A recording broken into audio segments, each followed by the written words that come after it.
Almighty God, who in your infinite wisdom and providential goodness have appointed the offices of leaders and parliaments for the welfare of society and the just government of humanity, we beseech you to look upon with your abundant favor these your servants, whom you have been pleased to call to the performance of such important trusts in this land.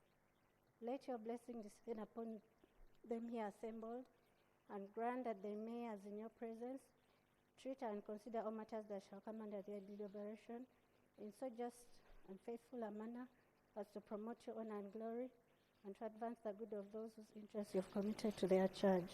Amen. Amen.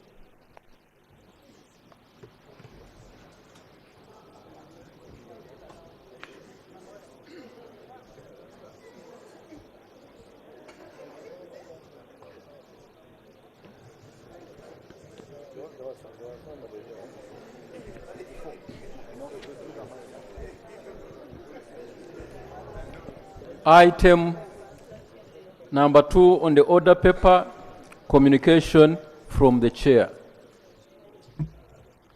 Thank you. Honorable colleagues, I welcome you to today's sitting. Parliament of Uganda shall be hosting the President of the Union of European Football Association, UEFA, Mr. Alexander Seferin. Is leading a team of 22 former international footballers for a 4-day visit to Uganda. During their stay, they will play a football match with the Parliament of Uganda team on Monday, 12th February 2024 at 2 p.m. at Kitende Stadium. All members, you are invited to attend. The delegation will also visit several sites in Uganda and look at our footballing facilities. And I really want to thank FUFA and the Ministry of Education and Sports for organizing this very, very important visit. Hope we shall be there in full numbers, in big numbers, to cheer our team. Honorable colleagues, we shall do matters of national importance after Prime Minister's time. All of them, we want to have an interaction today with the Prime Minister. A long one, since we've taken long without having Prime Minister's time. Next item. Item 3 on the order paper, statement by the Honorable Minister of Agriculture, Animal Industry and Fisheries on the outbreak of the foot and mouth disease in the cattle corridor and the resultant quarantine. Honorable Minister.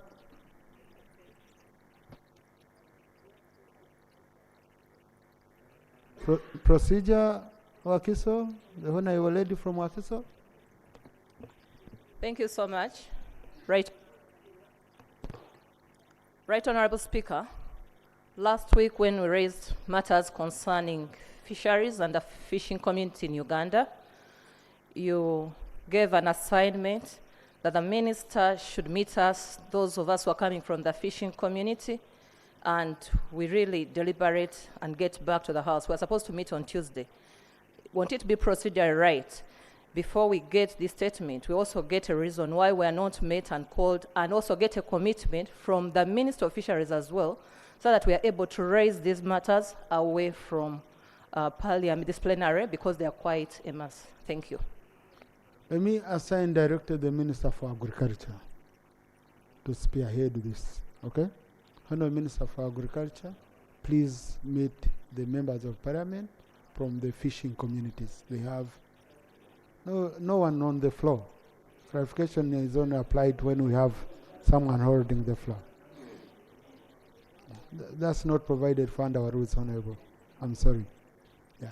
So, Honorable Minister, please, I don't know when you think you could meet them, but the matters seem to be very, very urgent.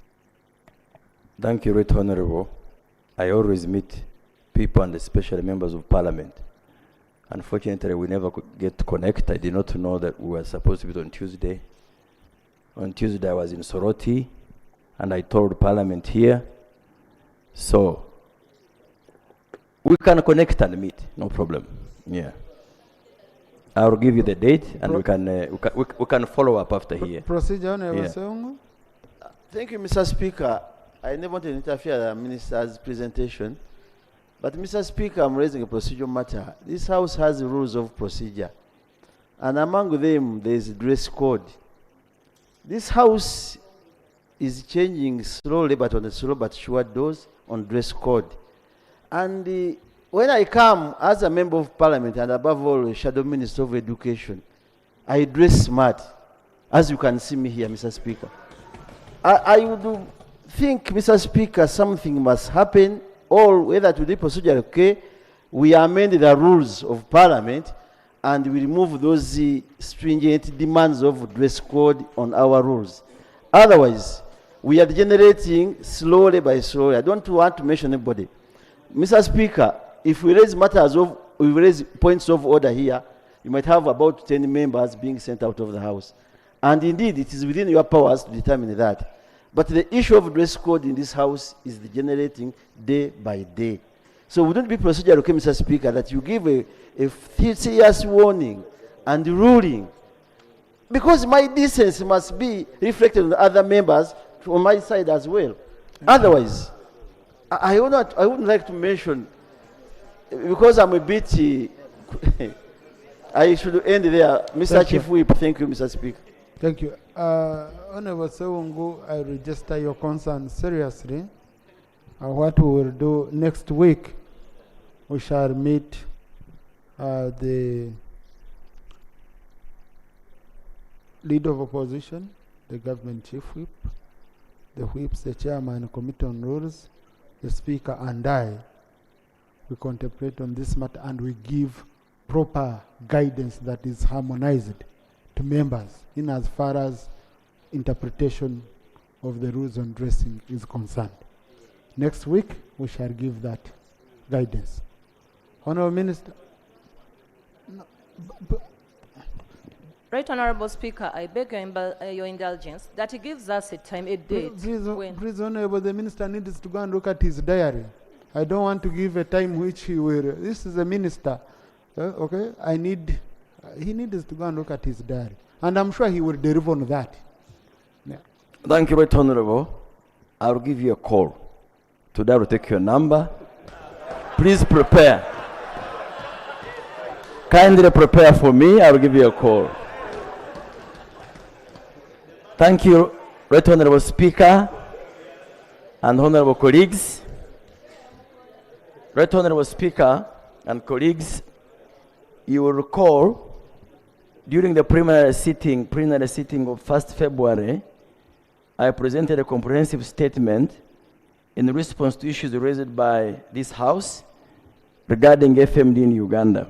In particular, you framed the issues as follows: how long the affected districts have been under quarantine and how long it is anticipated to take, government's position on availing the vaccine to farmers, government to present the short and long-term measures to manage economic effects for the outbreak in the affected districts, how the disease spread to various districts and yet there are measures put in place, the support needed by the Ministry of Agriculture, Ministry and Fisheries from the different stakeholders. Right Honorable Speaker and colleagues, I informed the House that the Ministry of Agriculture, Animal Industry and Fisheries would be presenting to Cabinet strategies to control and eradicate FMD in Uganda, and further committed to update the House once Cabinet had considered the same. The following immediate, short, medium, and long-term strategies were presented to Cabinet during the meeting of Monday, 5th February 2024 for discussion and consideration. The short-term strategies are as follows. To contain and stop further spread of the disease, the following immediate and short-term interventions were proposed and approved by Cabinet. 1. Immediate procurement under emergency arrangements and distribution of 10 million FMD vaccine doses to vaccinate animals in affected and high-risk districts, to complete ring vaccination, so as to enable resumption of safe trading activities. Number 2, immediate setup of the national veterinary storage infrastructure to enable mass importation and storage of vaccines at Entebbe. Those are the short term, which we hope to undertake as soon as we are supported. medium-term strategies. Honorable Speaker and colleagues, as I previously briefed this House, countries that have effectively controlled and eradicated FMD, as guided by the World Organization of Animal Health and the FAO, have implemented compulsory biannual FMD vaccination for the entire susceptible domestic animal population, that is cattle, goats, sheep, and pigs.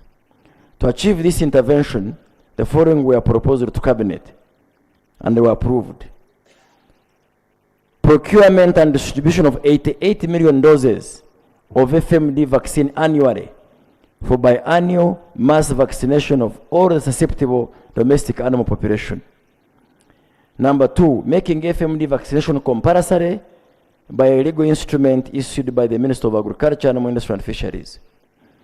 Number 3, establishing and equipping 8 regional cold chain facilities to support safe vaccine storage and distribution. Because if we import all of these doses, they have to be safely stored and then accessed by the DVOs.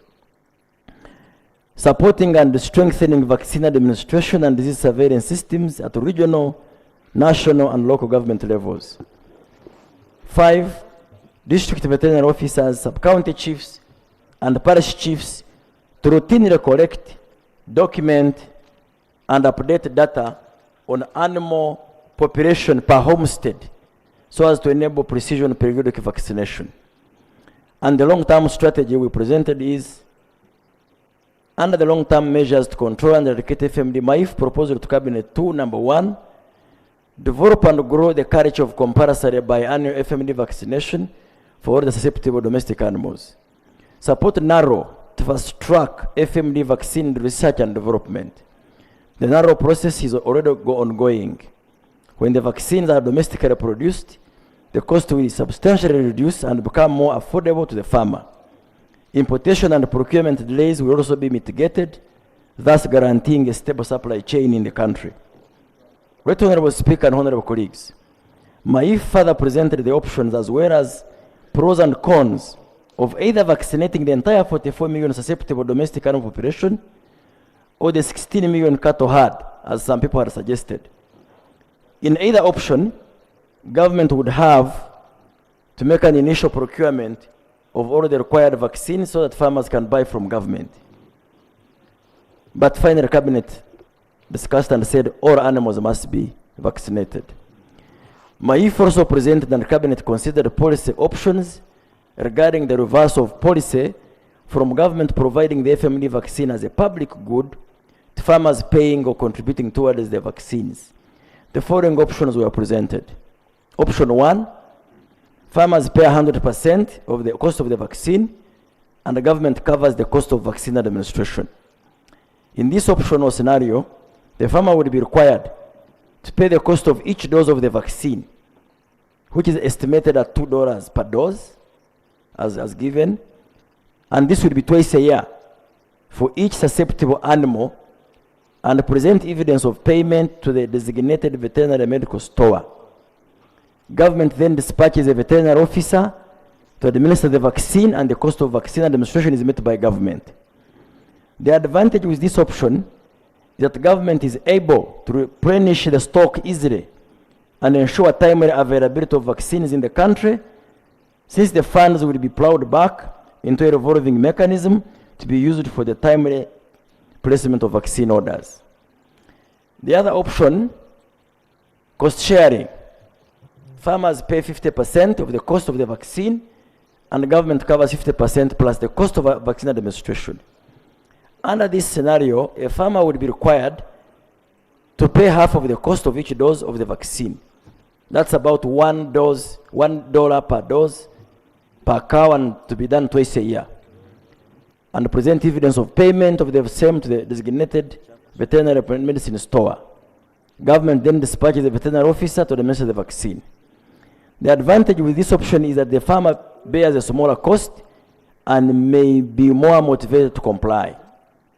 The challenge, however, is that the government would be required to continuously, every year, provide funding for the 50% in the budget to replenish vaccine stock which may prove costly in the long run, and any budget insufficiency or cuts may affect the vaccine efforts or calendar, and then we go back to the usual problem.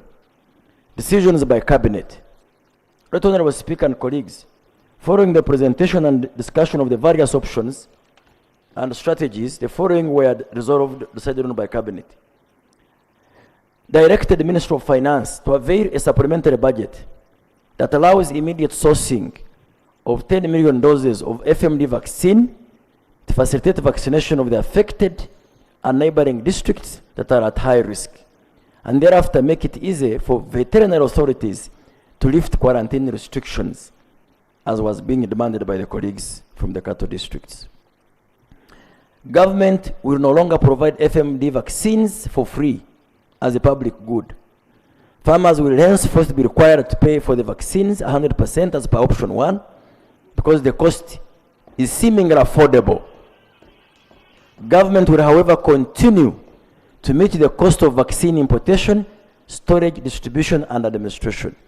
This is for purposes of ensuring that vaccines are live organisms, so they have to be in the hands of government. And if you allow anybody to bring in any vaccine, they can bring in strains we do not have and end up complicating the disease. Government will, in the next financial year, 24-25, create a revolving or buffer fund to kickstart the procurement of FMD vaccines for the entire 44 million susceptible domestic animal population. The farmers will be paying for them through a financial digital system managed by the Ministries of Finance and Local Government. The proceeds from the sales will be plowed back through a revolving mechanism to facilitate continuous and timely procurement of vaccines in the subsequent periods or years. In other words, government will have to inject into the revolving fund a one-off allocation. Biannual FMD vaccination will be compulsory, and a proof of vaccination will be a precondition for trade in animal and or animal products. So colleagues, I hope you will bear with us as we implement this. Cabinet maintained that for purposes of biosafety, stroke security, government should remain in control of importation of the vaccines so as to control the risk of any other private entity bringing into the country foreign strains which are not in Uganda, thus further complicating the situation and could potentially wipe out the entire susceptible domestic animal population. Conclusion, Right Honorable Speaker and colleagues, I am convinced that if my ministry is supported to implement the above strategies, immediate, short, medium, and long term, FMD will both be controlled and eradicated in Uganda, just like other animal diseases like rinderpest were eradicated. I appeal to this August House to support these strategies and walk the journey with us all through. In the meantime, and as I briefed you last time, colleagues, the quarantine restrictions in affected districts remain in force to avoid further escalation of the disease. We have further guided in writing to the district authorities on how non-affected areas can trade safely. We have designated the district security committees chaired by the RDC and with membership of the COW, DISO, LC5, and Secretary for Production, among others, to become the district FMD control task forces and thus implement the issued guidelines. I appeal to you, honorable colleagues from the affected districts, including those at high risk, to always be in touch and support the district security committee in the implementation of these disease control guidelines. I thank you, Right Honorable Speaker. Thank you, Honorable Minister. Hello.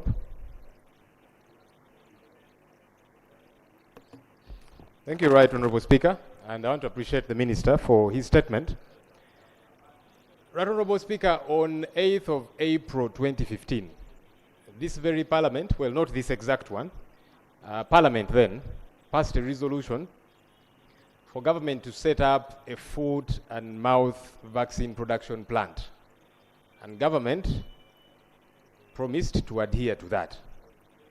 We are now being told by the Minister, as part of his long-term strategy, that NARO should be supported for these vaccines to be produced locally.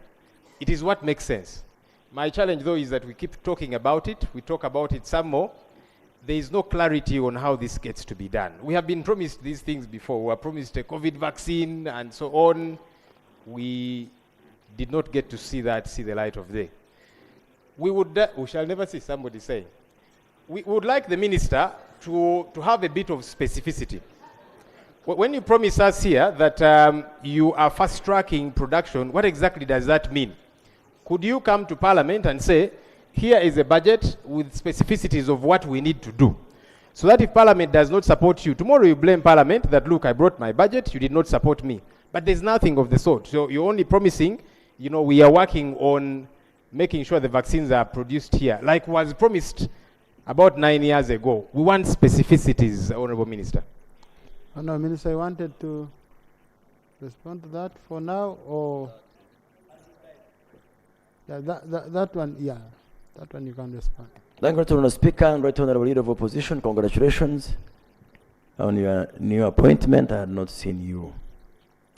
NARO has started on the process of developing the FMD vaccine. And in my previous statement, I defined the stage, but they are not yet far. The support they got in the previous years, they were able to progress with the anti-tick vaccine. This House, through the Committee of Agriculture, and Right Honorable Speaker, Deputy Speaker, you fully visited NARO. I am glad to inform you that so far NARO, out of 60 billion for the anti-tick vaccine, I think has received by 60%, and they are now completing the factory for mass rollout. It's really good news. On the anti-tick vaccine, the veterinary people like Honorable One can know that the burden of disease of tick-borne diseases is another huge monster for the farmers. So on FMD vaccine, to be very honest, the support has been minimal because of competing priorities from government. So Cabinet agreed to support NARO. They require something close to 80 billion to be fully out. So I hope, with your support and with the commitment of the Ministry of Finance, NARO will do us proud. Thank you. Thank you. Now, honorable colleagues, this has come at the right time when we are in the budgeting process. We've just passed the budget framework paper. Now we are going into ministerial policy statements. I hope it is fully reflected, because there is a willingness from Cabinet, there's a willingness from Parliament. So we should have a solution for this instead of all this money continuing to go out of the country. So I pick Honorable Komakech, Honorable Katsabe, Honorable Chotera. I'll go to Ik. I'll pick Gomba. I'll pick Kato Corridor here. And Azza. Honorable colleagues, I'm going to give you a chance. I keep picking, I want to pick from all. The disease is spread across the country, so that's how I'll be picking you. Right Honorable Speaker, thank you so much, and thank you for the opportunity. Allow me to thank the Minister for his elaborate statement.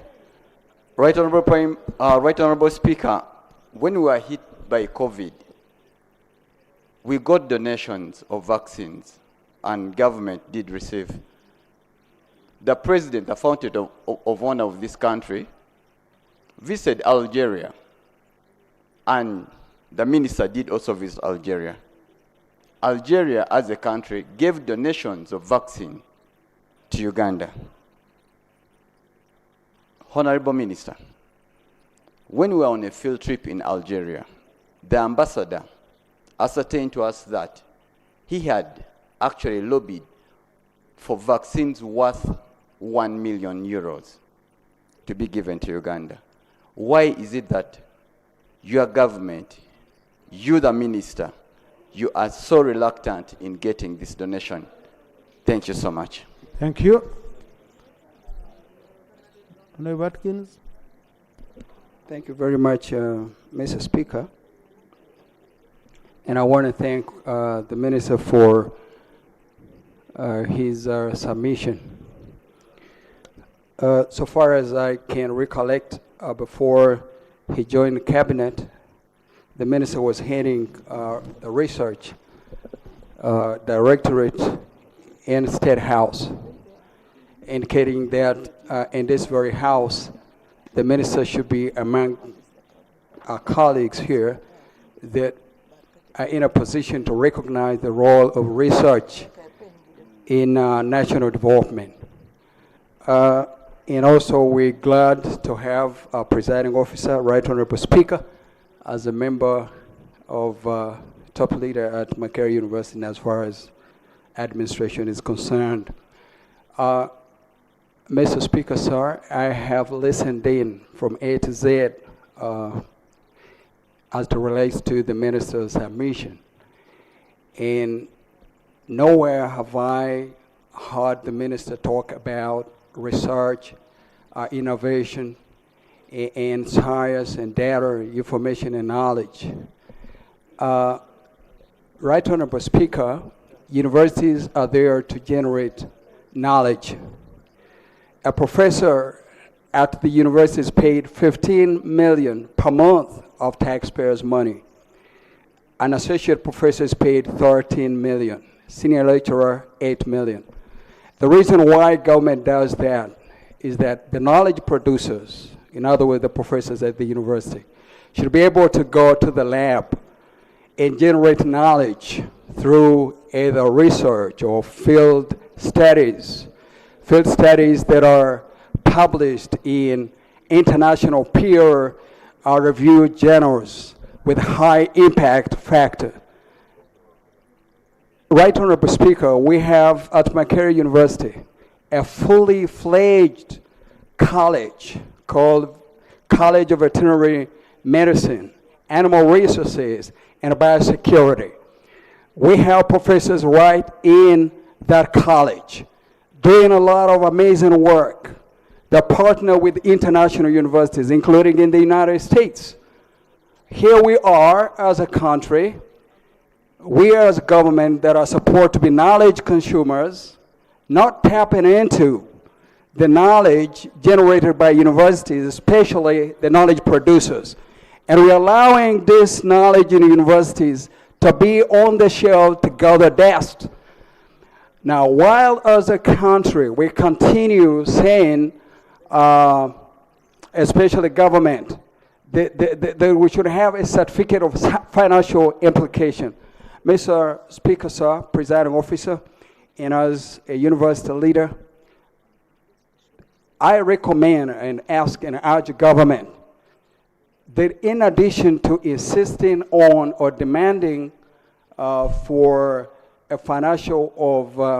statement of financial implication, this House should adopt a policy that we also demand that these ministries attach on their submissions or policy proposals a statement of science, technology, and research, and then innovation, so that we can be sure that the interventions made by government ministries will have the required impact. But as we continue with this arrangement, just making submissions that are not peer-reviewed, that, Mr. Speaker, sir, get reduced on the impact that our ministries do as they relate to program interventions. Thank you. Thank you very much, Mr. Speaker. Thank you, Honorable. You didn't understand? I see some of you coming on.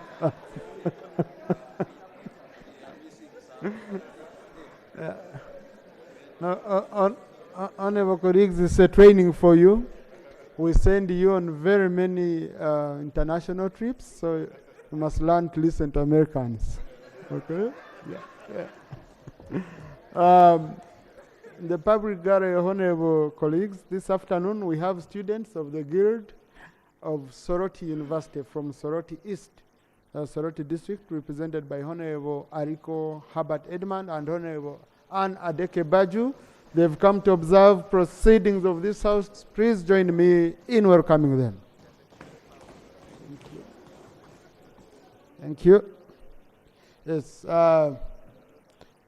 Chotera, the Honorable Lady from Chotera. Thank you, Right Honorable Speaker, and thank you, Honorable Minister, for your statement. First, tracking backwards, I request that before, Right Honorable Speaker, any quarantine is instituted, the ministry should first consult the local government officials, because in Chotera we faced a challenge where the people wanted to strike, requesting the local government to explain why the local government was not aware of any quarantine instituted, and that caused the crisis. Secondly, Right Honorable Speaker, the ministry issued a circular indicating lifting of the quarantine and quarantining only areas that are affected. However, no vaccines have been sent yet. In Chotera, we have areas that have been quarantined, but there are no vaccines available at the moment. Yet the quarantine was put in place on assumptions that we have foot and mouth disease. Thank you so much. Thank you. Honorable colleagues, I want to correct the record.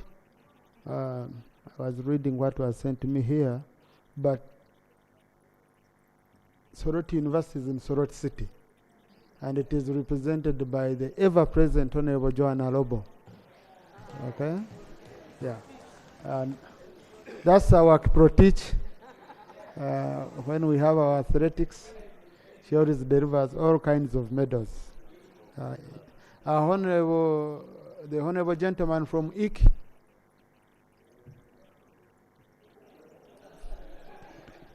Thank you very much, Mr. Speaker. And I want to thank the Minister for the submission. We have districts along the borders, international borders. For example, the whole of entire Karamoja, we receive a lot of animals from Kenya. The Turkana animals come to graze in Uganda for almost 5 months every year. But because of now Executive Order 3, they cannot come right now for almost the last 1 year. But what happened with those areas? Is there any plan for the government to establish some centers where animals can be, where these animals can be assessed before they enter inside? Because there is a free entry and exit in that region. I thank you. Thank you. The honorable gentleman from West Moyo.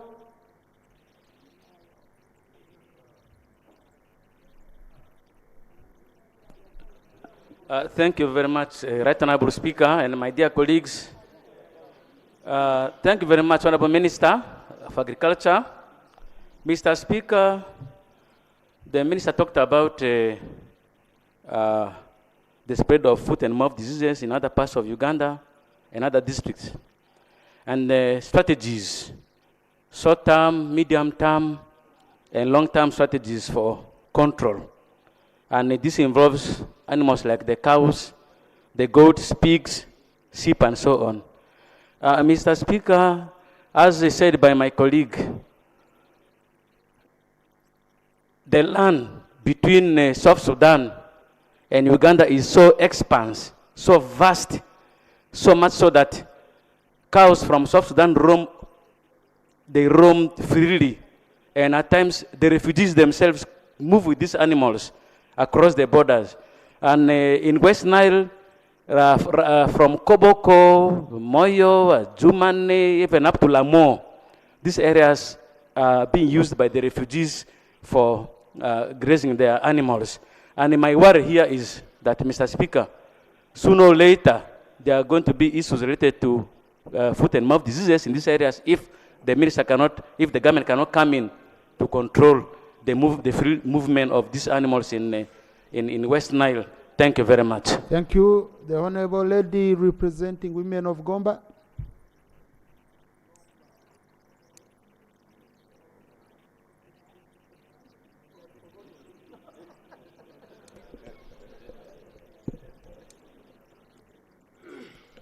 Thank you, Right Honorable Speaker. Like you said, I speak for the people of Gomba West, where we have foot and mouth disease spreading like wildfire. That is part of the cattle corridor and where we have the national herd. I was wondering, after the minister said that they're going to have is it storage facilities, are you going to look at the population of the cattle in the area to determine, because I think Gomba should be one of the districts that should have one, considering the number of cattle that we have. But secondly, I wanted to say that, honestly, we've really been putting in so much. Every time in the agriculture budget, provision comes for pesticides, things to do with fisheries, but animals are left out. So why do you want to sell us those vaccines in the short run? First give them to us free, then after that we start. Yeah, you people can't believe it. I am entitled to speak for the people with cattle. And I myself am hurting. We can't sell cows, we can't sell milk. People are asking us for school fees.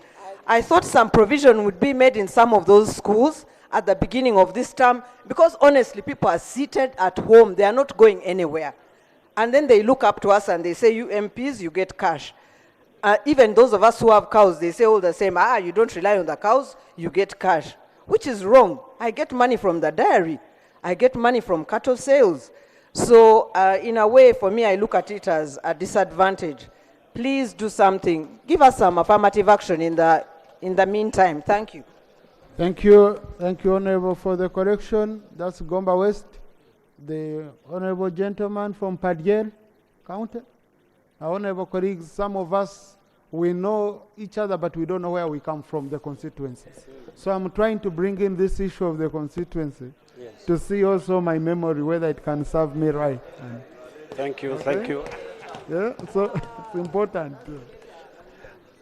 Thank you, Mr. Speaker. You are perfectly right. I'm the Honorable Member from Padiere, Isaac Otim Giu. Right, Honorable Speaker, I thank the Minister for his statement. I will only have one request from the Minister, that most of these districts with restrictions, we're actually reading them, the list through the newspapers, and I think they keep increasing every time. I'm wondering, through his statement or his answers later, could you provide for the record of this House the latest number of districts affected by this foot-and-mouth disease? If you could name them, would be actually great.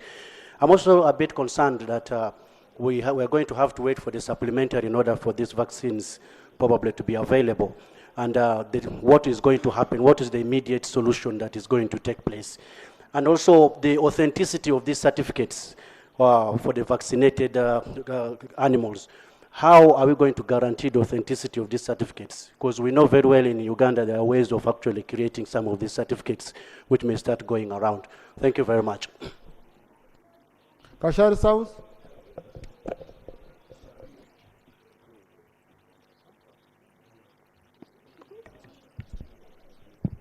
Thank you, Right Honorable Speaker and colleagues. Honorable Minister, I want to thank you for the statement. But Honorable Minister, as a person from the corridor cattle, I'm a bit disappointed. Cattle corridor. Honorable Minister,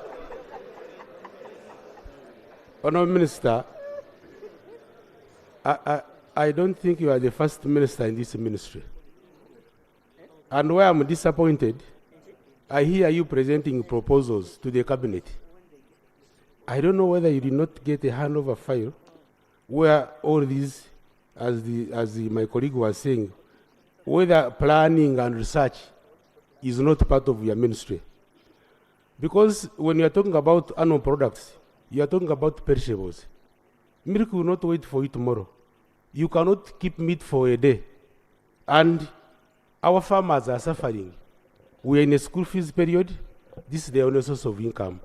We are selling milk. This is the source of living. In marketing, Mr. Minister, customers expect a good service, but not an excuse. So from your presentation, I'll be comfortable if I was looking at the short-term solutions, because as we speak now, we are still stuck. So as we wait for the budget, the disease will not wait for that budget. So can we have short-term solutions so that our people can get what to do? Then finally, you seem to be doing fire brigade. Today it is foot and mouth. Tomorrow there could be another outbreak. And when there is an outbreak, these outbreaks kill animals in dozens and in seconds. They don't wait for a supplementary budget. So I think, Minister, you should give us short-term solutions because our people here are bad off. I want to thank you. You see, honorable colleagues, and I really feel for Honorable Gomba West, what she raised, and now what Honorable Tungo is raising, Kashai South. But I have met farmers, many, who have said, government, you have controlled the supply of these vaccines. You don't have capacity to supply them. Me, I have my money. My cows are dying. You cannot even allow me to buy these vaccines. What do you want me to do? Okay? So I think that's the biggest. I was in Kazo over the weekend, and I shared this with the people. Whereas people might wait for, might say we give free, for free and all that. And really, I understand. It's a farmer, if we have been supporting other crops and all that, we could do that.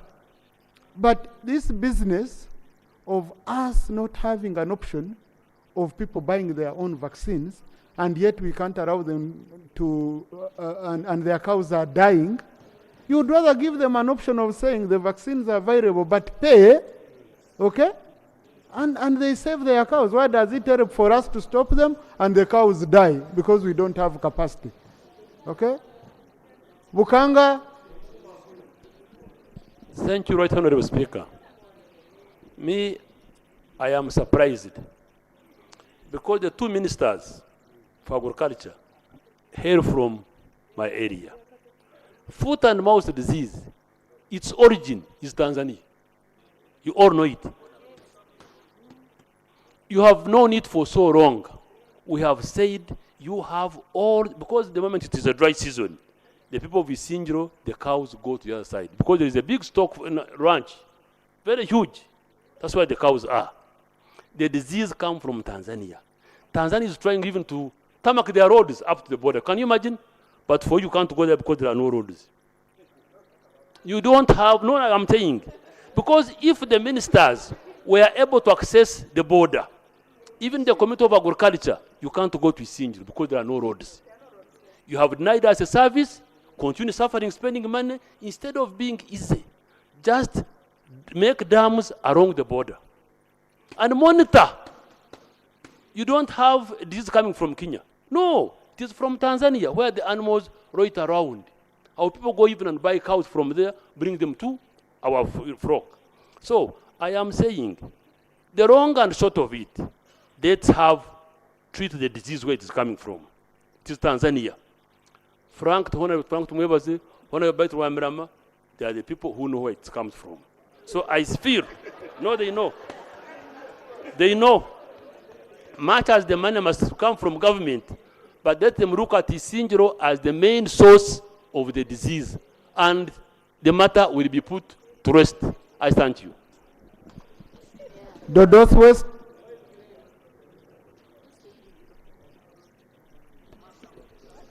Followed by Ajumani. Thank you, Honorable Speaker.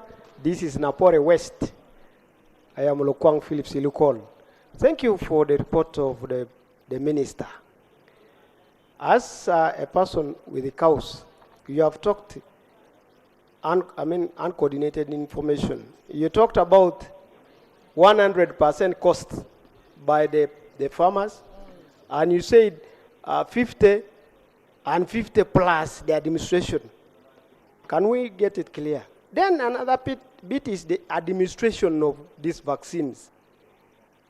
Is the ministry prepared with the people who must have certificates to come and administer these drugs to our animals? Because the recent goats in Karamoja, which have infiltrated disease in Karamoja, it was administered by people who claim to have been veterinary persons.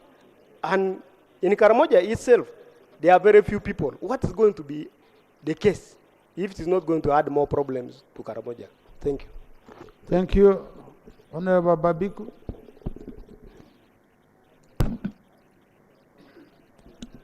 Thank you so much, Right Honourable Speaker. I want to thank the Minister for this report. Honourable Minister, I have one request.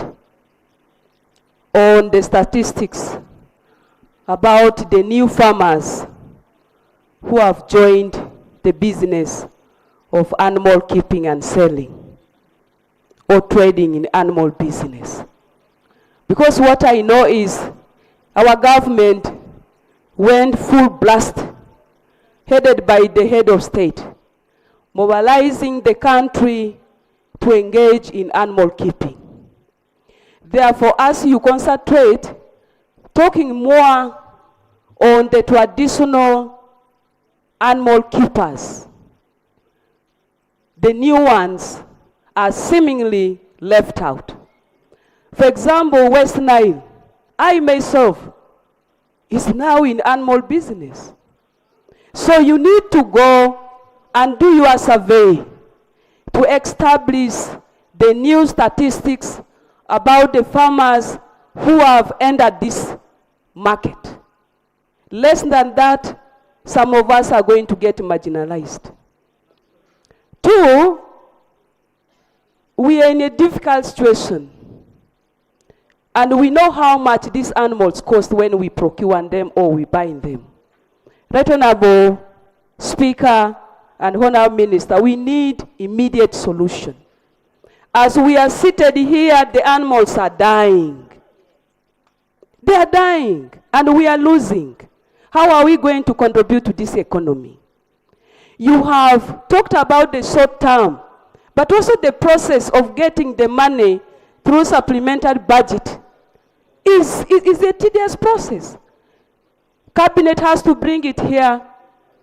It has to be referred to the committee on budget before we approve. Even after approval, the releases will take time.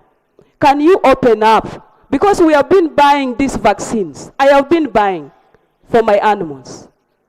So, ensure quality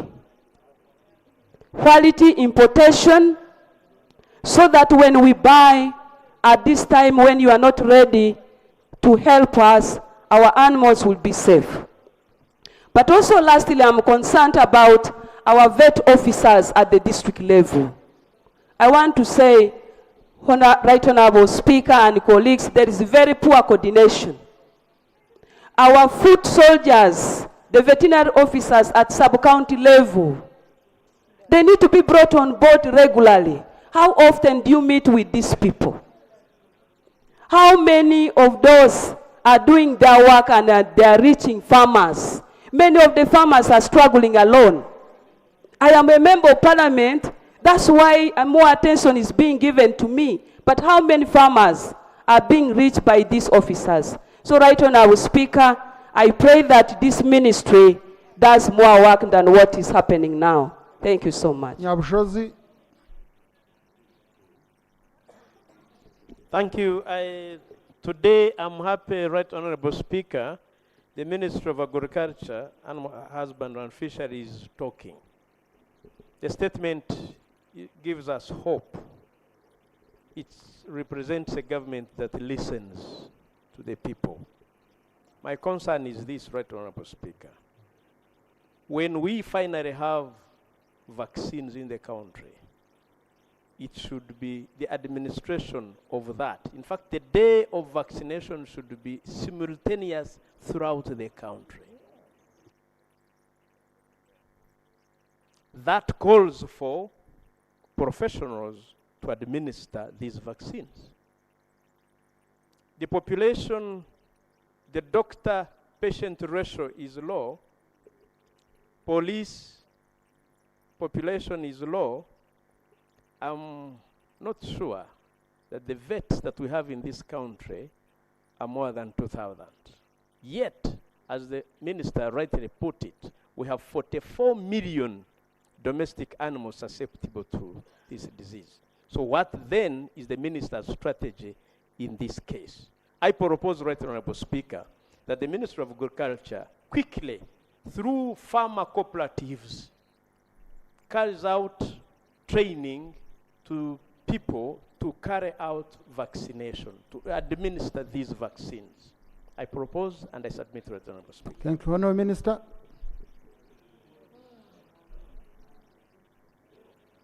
Thank you, Right Honourable and Honourable colleagues, for your supportive submissions.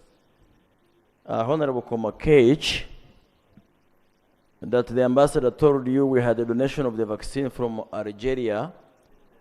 I don't have that information. When we were in Algeria with the president, the vaccines they have are of a different strain. So we can't just allow it in Uganda, whether donation or even if it is cheap. So we have to be sure that the vaccine we have relates to our problem. Yes, so I remember our president even inviting them to come and collaborate with NARO. Honorable Katsabe, I listened properly to capture the words because my English is not like his. His is very complicated, but I picked the message. He was challenging us, and I agree with him that we must ensure utilization of research work in our policies, in our programs. And to this, I want to let him know in the House that COVAP, the College of Veterinary Medicine of Makerere, is collaborating very strongly with NARO. They are collaborating, and I think one of the lecturers, Professor Kahwa, is also having research funded by government in Antique. But by and large, the Ministry of Science and Technology is responsible for ensuring that the public and the government utilize research findings. So that maybe they can brief you on the policies in place to facilitate uptake of research and dissemination and utilization. Honorable Madam from Chotera, the quarantine procedures shocked the people. Well, ideally, quarantine procedures should be bottom up. And that's how I know it. Our commissioner here at the center cannot declare quarantine in a district X unless or until the DVO has reported the cases. Of course, we have cases where the DVOs collude with the local governments not to report the disease so as to be collecting revenues from the markets. That's very criminal. So, but I will check and be sure, because Chotera is a border district. I will be responding to another question. The high-risk districts are those that are the border, the Tanzanian side, the Kenyan side, even in Tungamo, but also districts like Kiruhura, and I think Karamoja that border national parks, because wildlife is carries the reservoirs. So we will ensure that there is ownership and understanding among the district leaders. But I appeal to you to also tell them not to oppose. You see, quarantine, and unpopular as it may be, it is the first measure to disrupt transmission. The effects of trade disruption notwithstanding. We did not lift quarantine in safe areas. We only provided for mechanisms of safe trade. My district, Kamwenga, doesn't have a single case of FMD, but we closed the markets. Yes, because Fort Portal City has FMD. So the DVO, the District Security Committee, should be transparent enough to provide for a sub-county which doesn't have cases to trade. Ideally, it should be full quarantine. But because of listening to your advice and appeals from the people we represent, we put that mechanism. But there is a risk of abuse. So if we detect abuse, we close again. It is unfortunate as that. My friend Iki, Lote, Honorable Lote, Lokwang, my apologies. Yes, your districts, the high districts will be given priority. You will get more doses when the high districts are, those are the borders and those bordering wildlife reserves. So you will get more doses. And Honorable Speaker, you approved a loan here called Climate Smart. Part of the infrastructure it will help us to build are what we call permanent border quarantine stations. You bring a cow from Tanzania, the security forces get you, it will be quarantined there to check if it is disease-free. If it is diseased, you take it back or we kill it there.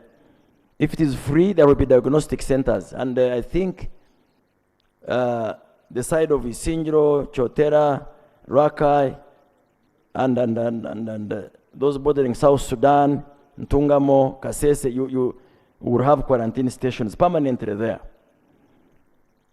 Honorable Azza, control of animals. I agree with you. The Animal Disease Act, which I think is being considered in the House, has stringent measures for illegal animal movement, and it will be enforced. Honorable Robina, just to give you comfort, Honorable Robina from Gomba West, the 10 million doses we shall get now, it will still be under the same policy arrangement of free distribution for now.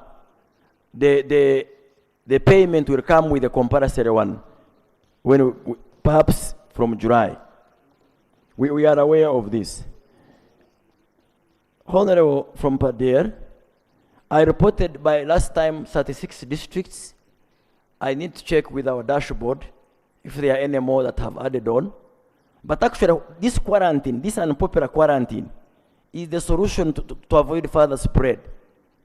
I can tell you, if you are disciplined, one Colorado can be sick, and if you have biosafety and you control, you will not be sick. So I will check, but my prayer is that we don't get more.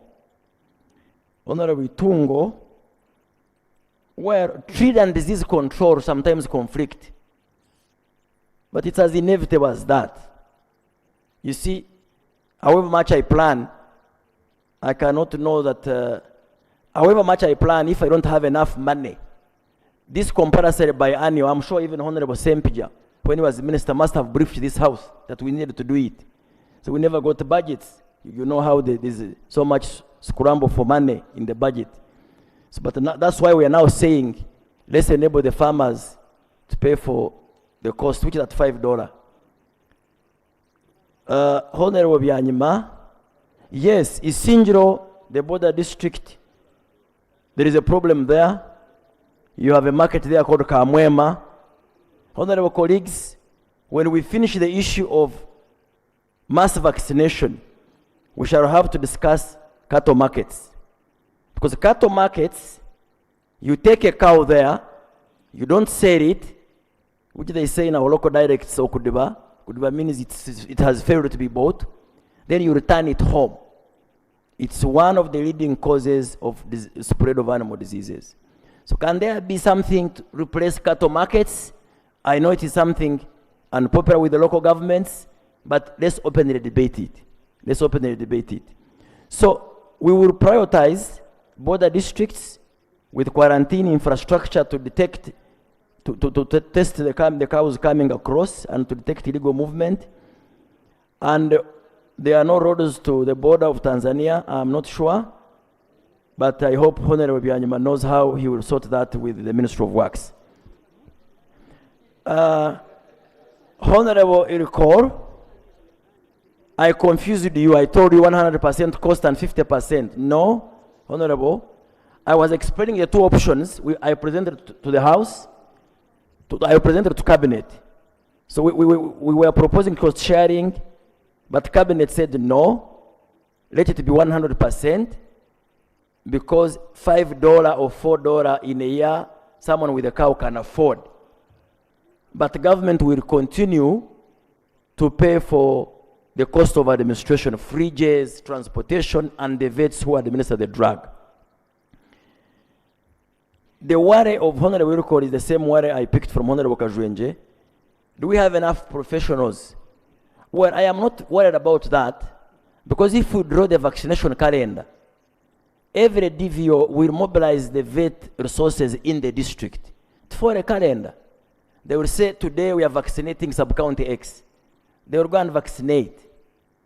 And they will eventually cover their district. And where there are gaps, you know, Right Honorable Speaker, every sub-county should have a vet. The Ministry of Local Government declared vacancies for extension staff of close to 4,000. And I think Ministry of Finance was waiting to finish rationalization and they fund them to have more extension staff. So I am not worried. Let's have the vaccines, administration will be sorted. Because even those few vets in the districts, are they really overworked? My answer is no. They will now have full-time work and will have the animals vaccinated. Involving the cooperative is a good idea, and we shall explore it. Honorable Jessica Bebuku, statistics about new farmers, I agree with you. We are not only thinking of traditional cattle corridor districts, we know that the cow is now everywhere. Just like the pastoralists were not crop farmers, I now have a garden of coffee, so we are aware about that.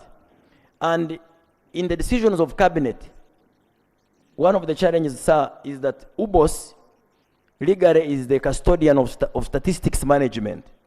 But now we have agreed that nothing stops any institution from collecting its real-time data.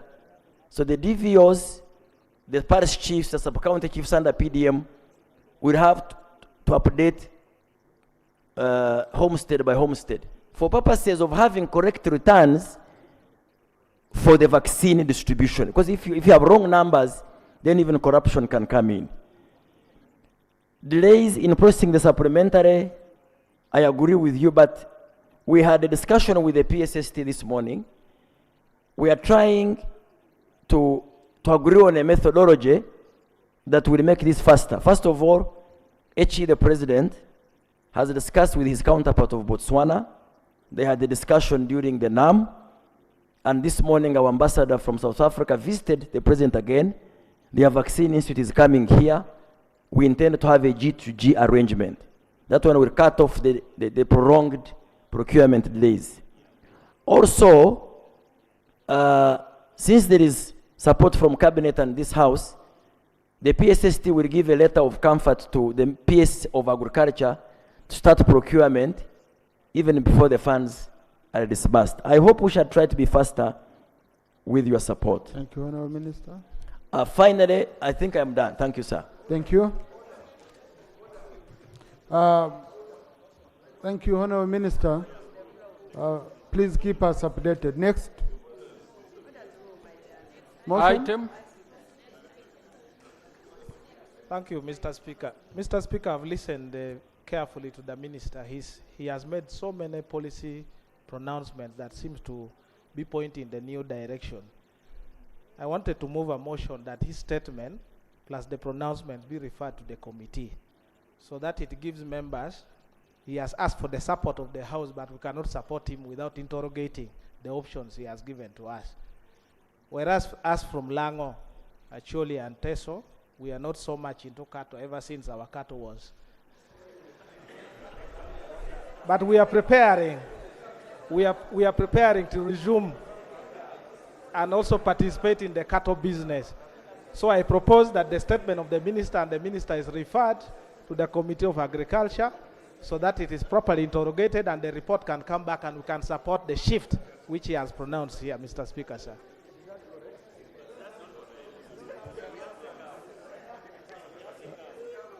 No, honourable colleagues, this is a motion without notice. Okay, so as a speaker, I have the prerogative under 59J of our rules of procedure to see whether it's a motion I should allow or not. So before you second and do anything, okay? But please, what Honourable Jonathan Odul is raising is a very critical point. And me, I thought these are issues which are going to be reflected in the Ministerial Policy Statement.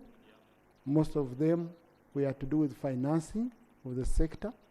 I thought the Committee of Agriculture, once they are processing the Ministerial Policy Statement, which is coming soon, they would cater for all these issues. So we can say, maybe to inform the committee that they should take advantage of this statement, okay? To make the minister make more explanations when they are processing the budget for that sector.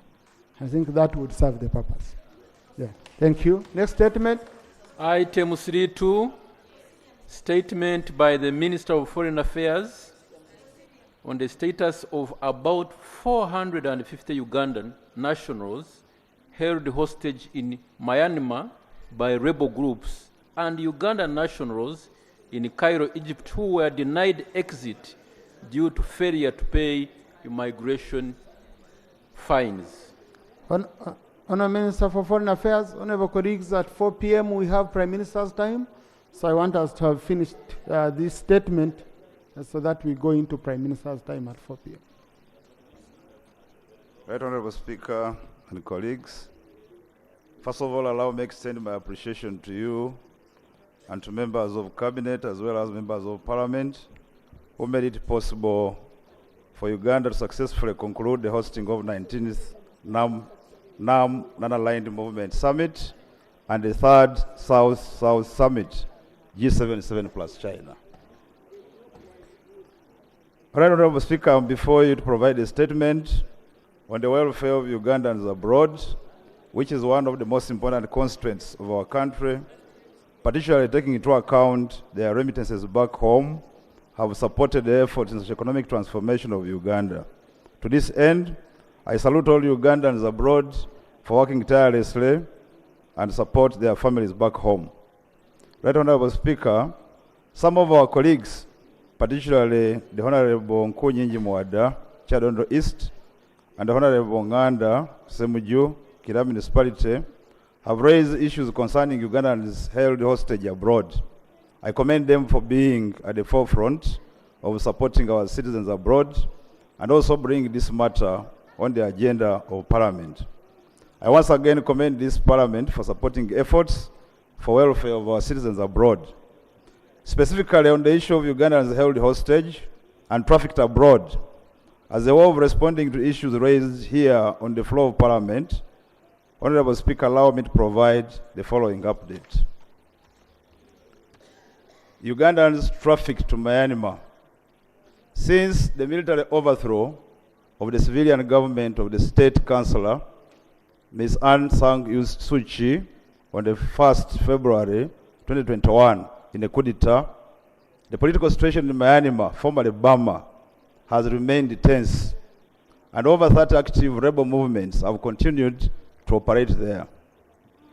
Ugandans who are reported hostage were trafficked to Myanmar to serve in these rebel movements as mercenaries.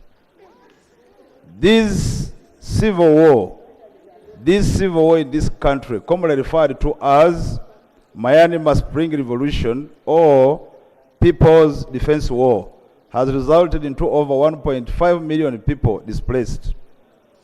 The traffickers recruit desperate Ugandans via fictitious websites. Most victims respond to an online advertisement for highly paying jobs, in quotes, in Thailand and Malaysia. And when they embark on the journeys, either by air or boats via the ports of Mombasa, they are received by traffickers at the designated places. They are then transferred to Myanmar via boats or road to rebel-controlled areas. Currently, the known records of Ugandans in rebel territories are 30, and their names are known. They are held in 2 camps, namely 16 persons in Bailo compound, Kain State, and 14 in the UK compound.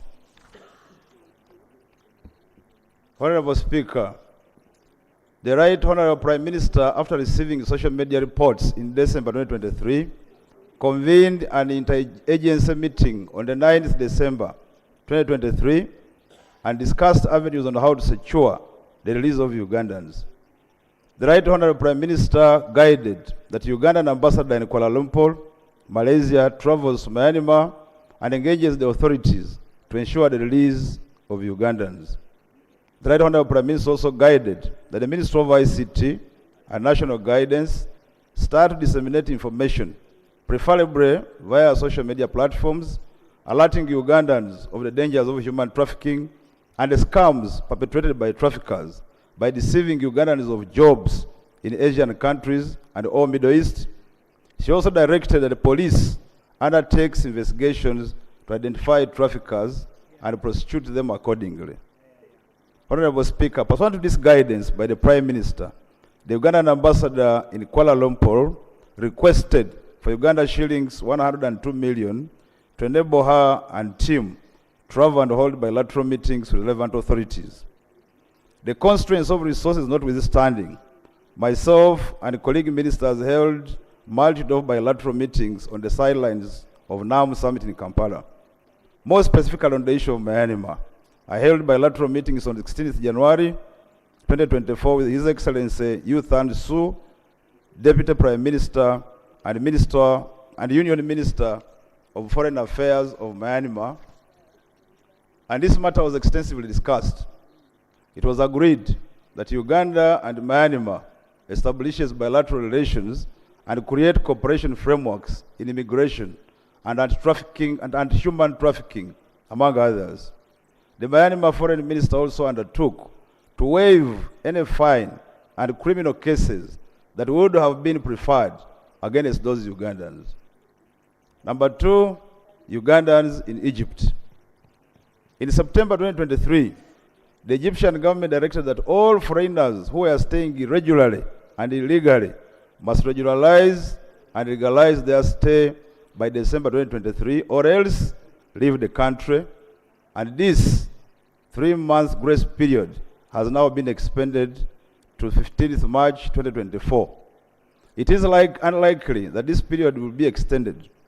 In order to regularize stay, each illegal or irregular migrant would be required to, 1, secure an Egyptian host, and 2, pay US $1,000 as administrative fee.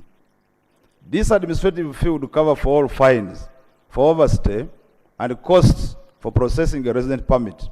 Therefore, the reports purporting a fee of US $500,000 are not accurate. The exact number of Ugandans staying in Egypt is unknown, mainly because Ugandans don't register their presence with the mission. And secondly, because those who are illegal in the country cannot have their records updated by authorities.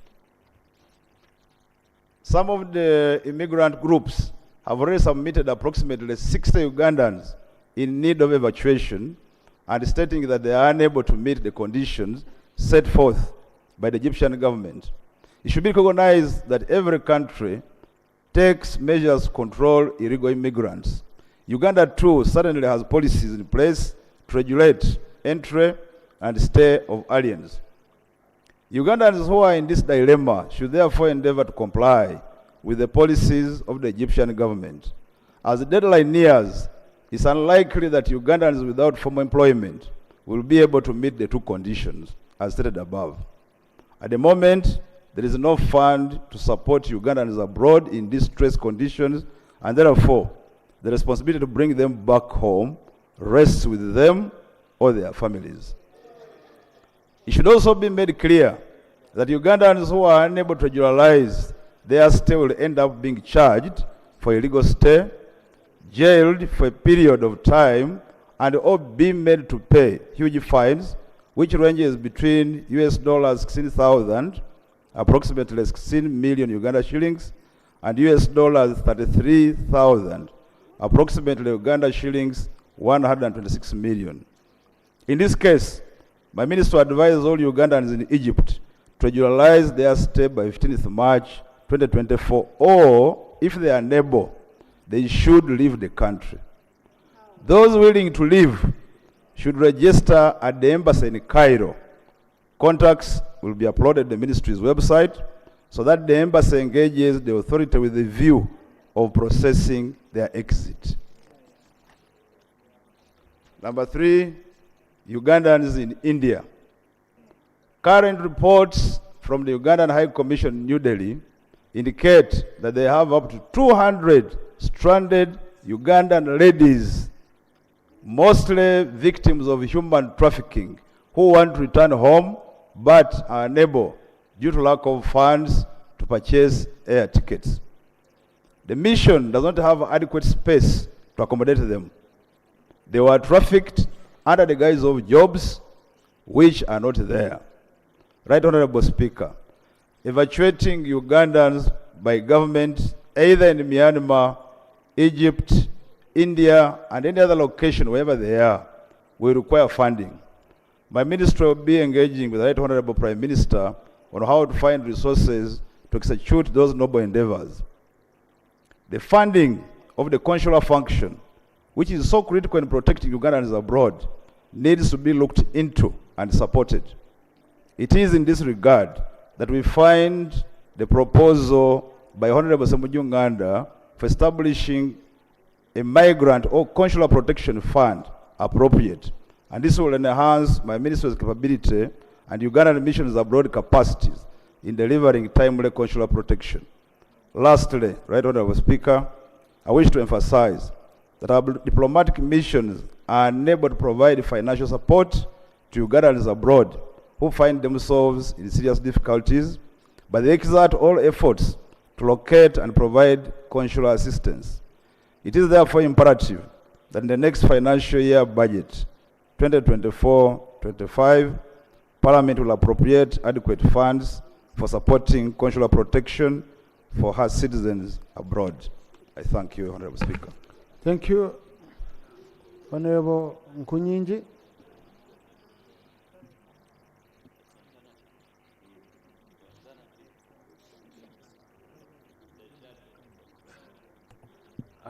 Thank you, Right Honorable Speaker. I want, on the onset, Right Honorable Speaker and members,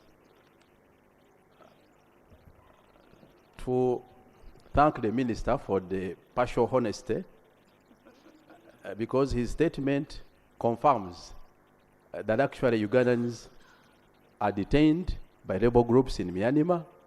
Secondly, that there are several Ugandans detained across the diaspora, mostly in the Middle East. I only wish to state that I thought the full minister, General J.J. Odong, would have used this opportunity to come and make his maiden speech. He may even be reshuffled before making a maiden speech on such a critical matter. He has not appeared for the last 2 years. Now on the statement, Right Honorable Speaker. Is there a reshuffle, Honorable? Are you planning a reshuffle? Right Honorable Speaker, good governance requires change of guards. Just proceed, Honorable. Right Honorable Speaker, responding to the report, one on matters of NAM and G77 plus China, as mentioned by the Minister in his preamble, I presuppose that may require a comprehensive statement to this House, not hiding it under the cover of this response. Thirdly, Right Honorable Speaker and colleagues, the statement purports to leave the role of giving travel advice to the Minister of ICT. Our embassies and the Minister of Foreign Affairs cannot abandon this noble duty. Whereas there might be insecurity in different parts of the world, but the Minister of Foreign Affairs and our embassies ought to give regular and timely travel advice to Ugandans. Equally, on the number of Ugandans detained by rebel groups in Myanmar, the Minister has mentioned a figure of 30 without a methodology. But he was quick to add that actually there are several rebel groups. I want to state that several Ugandans are in different compounds, not only Bairo and UK compound. These rebels operate compounds as camps, and many Ugandans are distributed in various camps within Myanmar. We still sustain and retain that the number of Ugandans from our counting is 450, and they are likely to be more. We have the names, though we have not seen the annexed years, the Minister alluded to of the names, but we equally have a number of those names. Also, in terms of the appropriate response and position, whereas the Minister is alluding to a meeting by the Prime Minister. However, Right Honorable Speaker and members, the matter at hand is urgent. These are Ugandans in the hands of rebels. Establishing bilateral ties with Myanmar is welcome.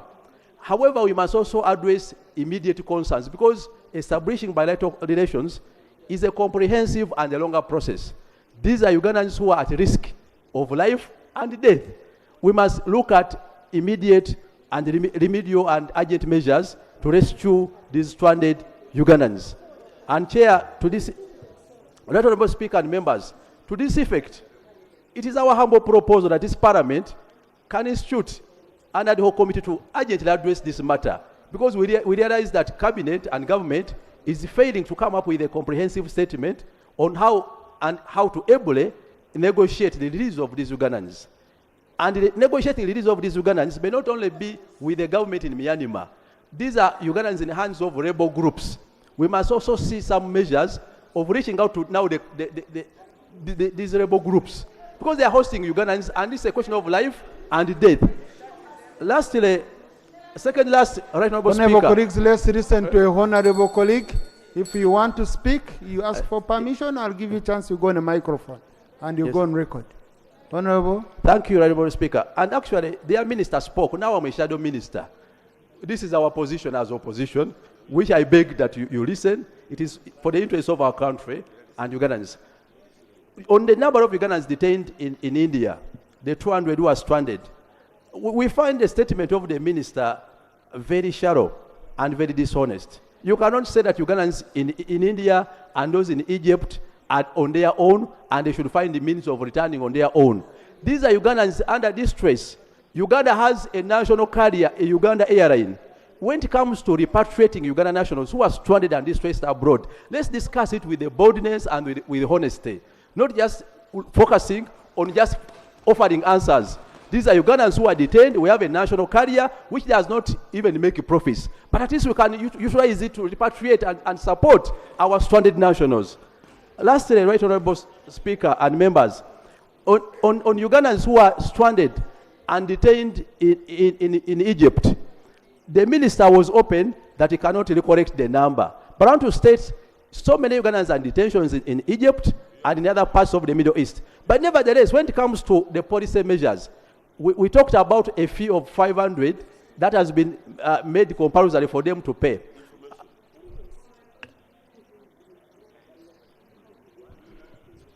Thank you, Honourable Member, for giving way. Right Honourable Speaker, I really want to inform the member that Uganda Airlines has on several occasions been employed to repatriate Ugandans from outside.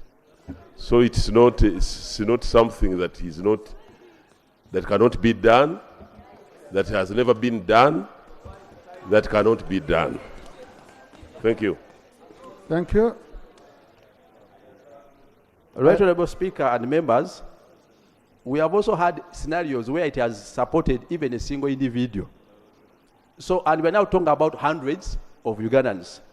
Right Honourable Speaker and members, on Egypt alone, the minister mentioned fines which Ugandans are destined to pay of $16,000, that is 60 million, or to $33,000, that is 126 million. These Ugandans are largely domestic workers. They can't pay this money. We are questioning ourselves for all this long. Where was the Minister of Foreign Affairs to either give advice to Ugandans or engage countries of the world, including Egypt, on better bilateral treatment and bilateral relations, especially labor-related treatment? We want to put it on record that Ugandans are more likely and will more likely fail to comply with the 15th March 2024 deadline. And in such a scenario, they may be required now to pay 126 million each. This is impossible and outrageous. The Minister of Foreign Affairs cannot say and cannot come and brief Parliament in an open statement that they are on their own and their families. That is outrageous. We must have a honest position on how best the Ministry of Foreign Affairs and government is going to address this matter. Thank you. Thank you, Honourable. Honourable, just wait a bit. You know, this is a very sensitive docket. This is a docket in most parliaments and in most countries, whereby there is constant communication between the shadow minister and the cabinet minister. Because most of these issues, when you open them up here in Parliament, you might end up causing diplomatic issues between nations and all that. So to begin with, I want to encourage Honorable Murumba, always reach out to your colleague. Honorable Nkunyinji, always reach out to your colleague. Then we come on the floor on issues which we feel should come here, okay? Or one has refused to listen to another. Being a shadow minister is a very, very important post. And I hope we respect each other across, across the right. Number two, I think it should be a policy of, it is a policy of any government and even any parliament to encourage its citizens in foreign countries to respect the laws of those foreign countries, to respect the laws of hosting countries. If we risk here on the floor of parliament to insinuate and give sort of a picture that government of Israel, of Egypt has said regularize, and for us we are saying, no, even if you don't regularize, we shall come in to help. People must know they have obligations where they are. Then, once we find a situation, we can come in. But here, Minister, really, I will disagree with you, Honourable Minister. If you went on this floor and you say, no, if they don't meet the deadline, we shall come in, we help. These are people who we shall be encouraging them indirectly. Let the time elapse, and then the minister will see how best they can handle. Otherwise, we might indirectly encourage people to remain. I was in Bahrain, and Ugandans knew I was in Bahrain. I didn't know there were even Ugandans. I voluntarily bought tickets for 28 of them as a person. Okay? As a person. Some of them, when I said I'm issuing tickets, pulled out. They said we want money. But I think we met them with some MPs. Honorable colleagues, I have some of you who joined me. Honorable Mero, you're the one who called me from my hotel to come and meet Ugandans, and they told me they were stuck. I volunteered. Some of them, when I said I must give actual tickets, they said, we want money. So even these people are sharp. Even these people are sharp. We have to be. I'm trying, honorable colleagues, to be cautious with this. Finally, the issue of the annex which we are sharing here, I'm really cautious on this record here, Honorable Minister, listing the name of a person here publicly that he's a rebel held in Myanmar, openly. I think that list shouldn't be it. You refer to the annex, you didn't put it, but you shouldn't. You can even share, you can always have a way of having that list. We confidentially handle it, you look at it, you compare, then you also share the one you have, but without putting people's names here. We might put them in trouble. Honorable Lop.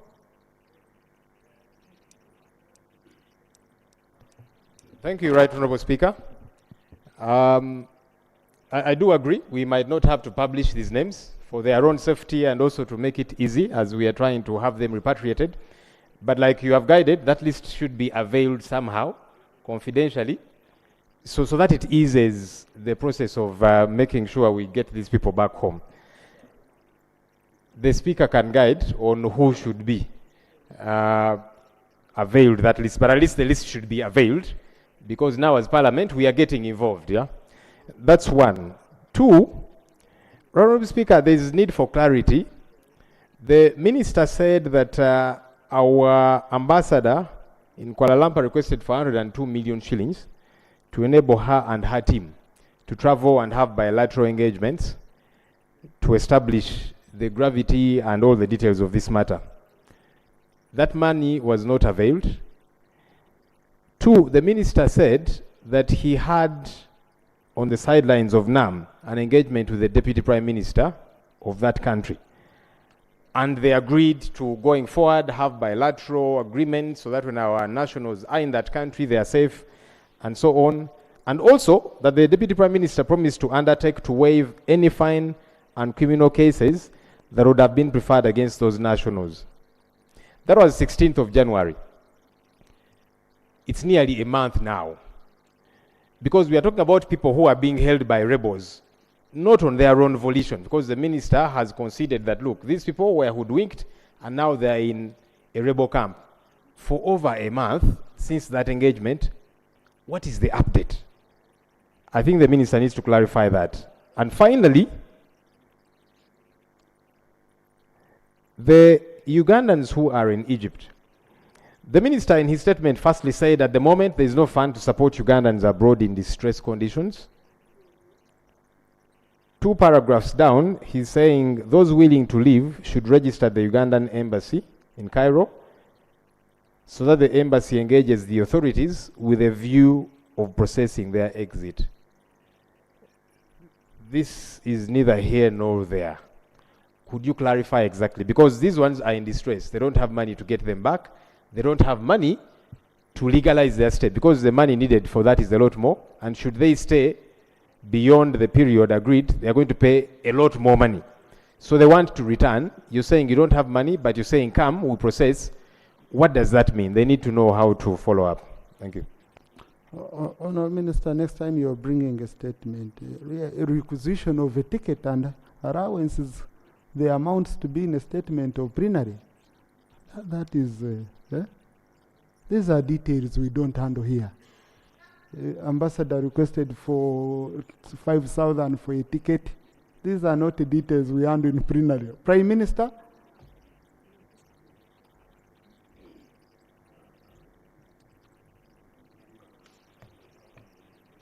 Right Honourable Speaker and colleagues, I want to thank the Minister for the statement and all the speakers, including the Shadow Minister.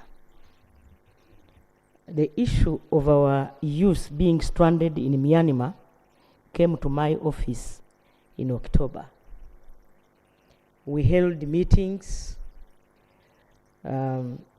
Recently, I had another meeting last week with IOM in Italy over the same, together with the President of Kenya. It's not only Uganda that has this issue, almost all East African countries. And the people they are taking to Myanmar, most of them are youth who are well-trained IT technicians or IT graduates. And what they do there is havoc. So our youth are in distress. However, IOM promised that they are going to engage. IOM means International Organization for Migration. And they are going to help us get in touch with the government of Myanmar and see how our youth can be rescued, because they have rescued some. I'm told in Uganda here they have rescued like 4 who are already here. So my appeal to all the leaders across the country is to sensitize our people. To sensitize our people, not for victims. Because they are promised you are going to Bangkok. And once somebody gets to know about Bangkok, which he was studying in history and geography, they are easily swept away, and therefore our youth should really feel contented with their country.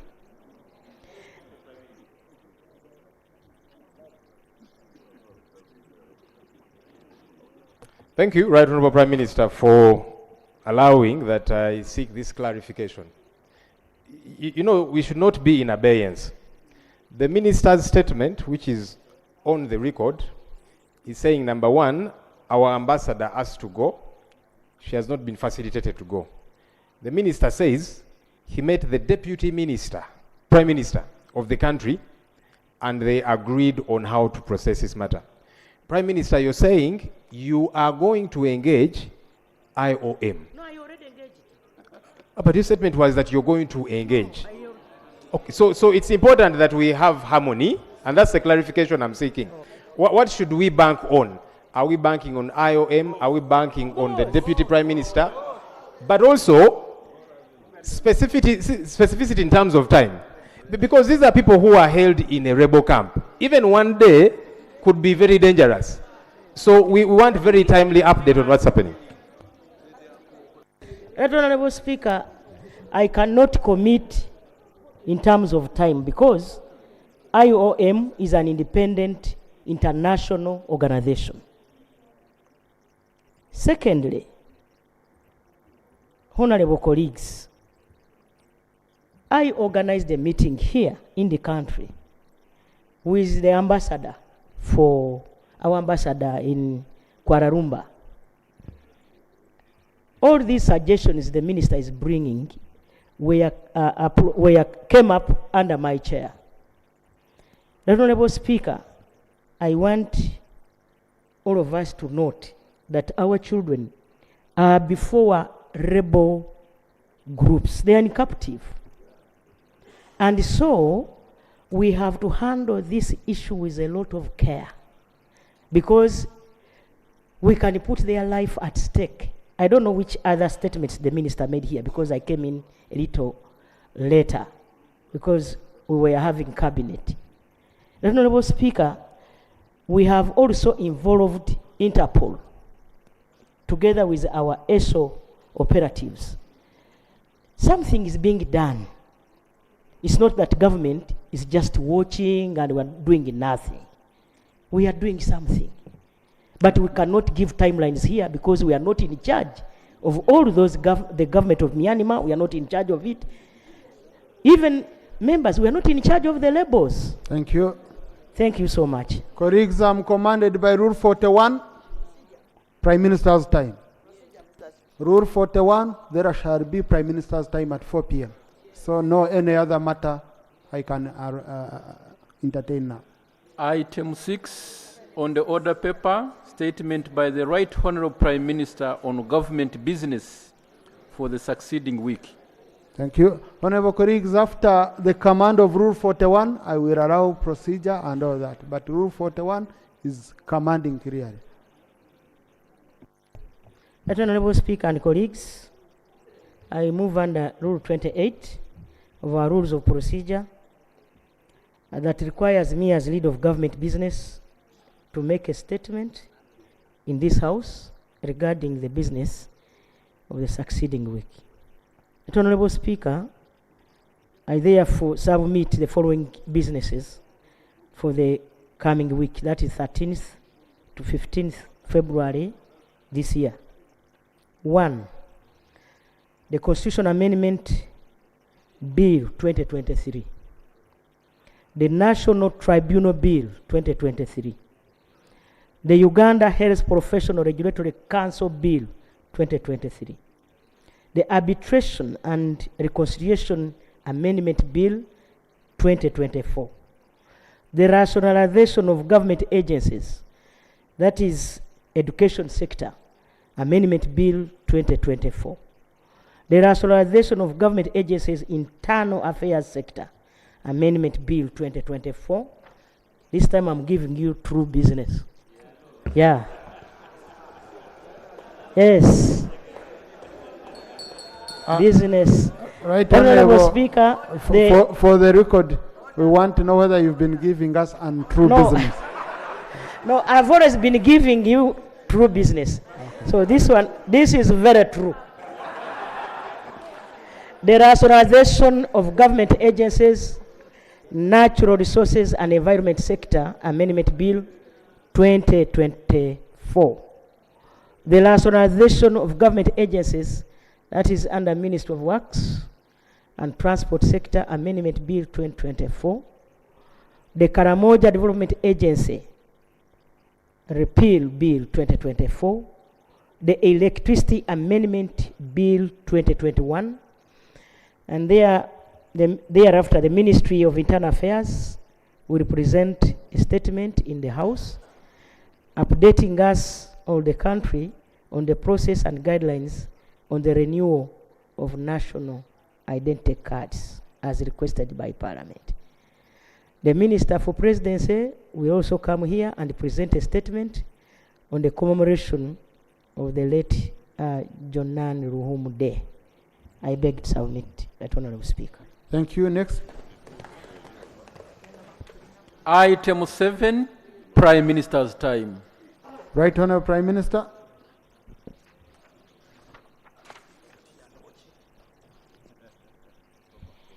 Right Honorable Speaker and colleagues, I got a question from Honorable Tara Otiam, Member of Parliament, West Budama South. He raised a matter concerning the threat posed by the golden dodder weed, a yellowish orange thread-like vine that grows over leaves, branches and stems of plants in an entangled web, smoothing plants, especially fruit trees, and destroying wetlands in Tororo district, among other parts of the country, and the need for the Ministry of Agriculture, Animal Industry and Fisheries to assess the situation and strengthen the regulatory mechanisms to prevent infiltration of such plants into other parts of the country. His prayer was that I should give an update, which I have here. Honorable Speaker and colleagues, there has been a gradual multiplication of the parasitic weed known as golden dodder in West Budama South and the other parts of the country, which has raised concern. This weed poses a threat to various plants, including compound trees, live fence trees, and fruit crops like mangoes, oranges, avocados, etc. The ministry, working through district agriculture officer in the districts, is actively sensitizing the community to prevent the spread by avoiding the introduction of the weed through its attractive flowers in nurseries or home gardens. The community is also advised to weed using techniques such as burning and deep burying. Honorable Speaker and colleagues,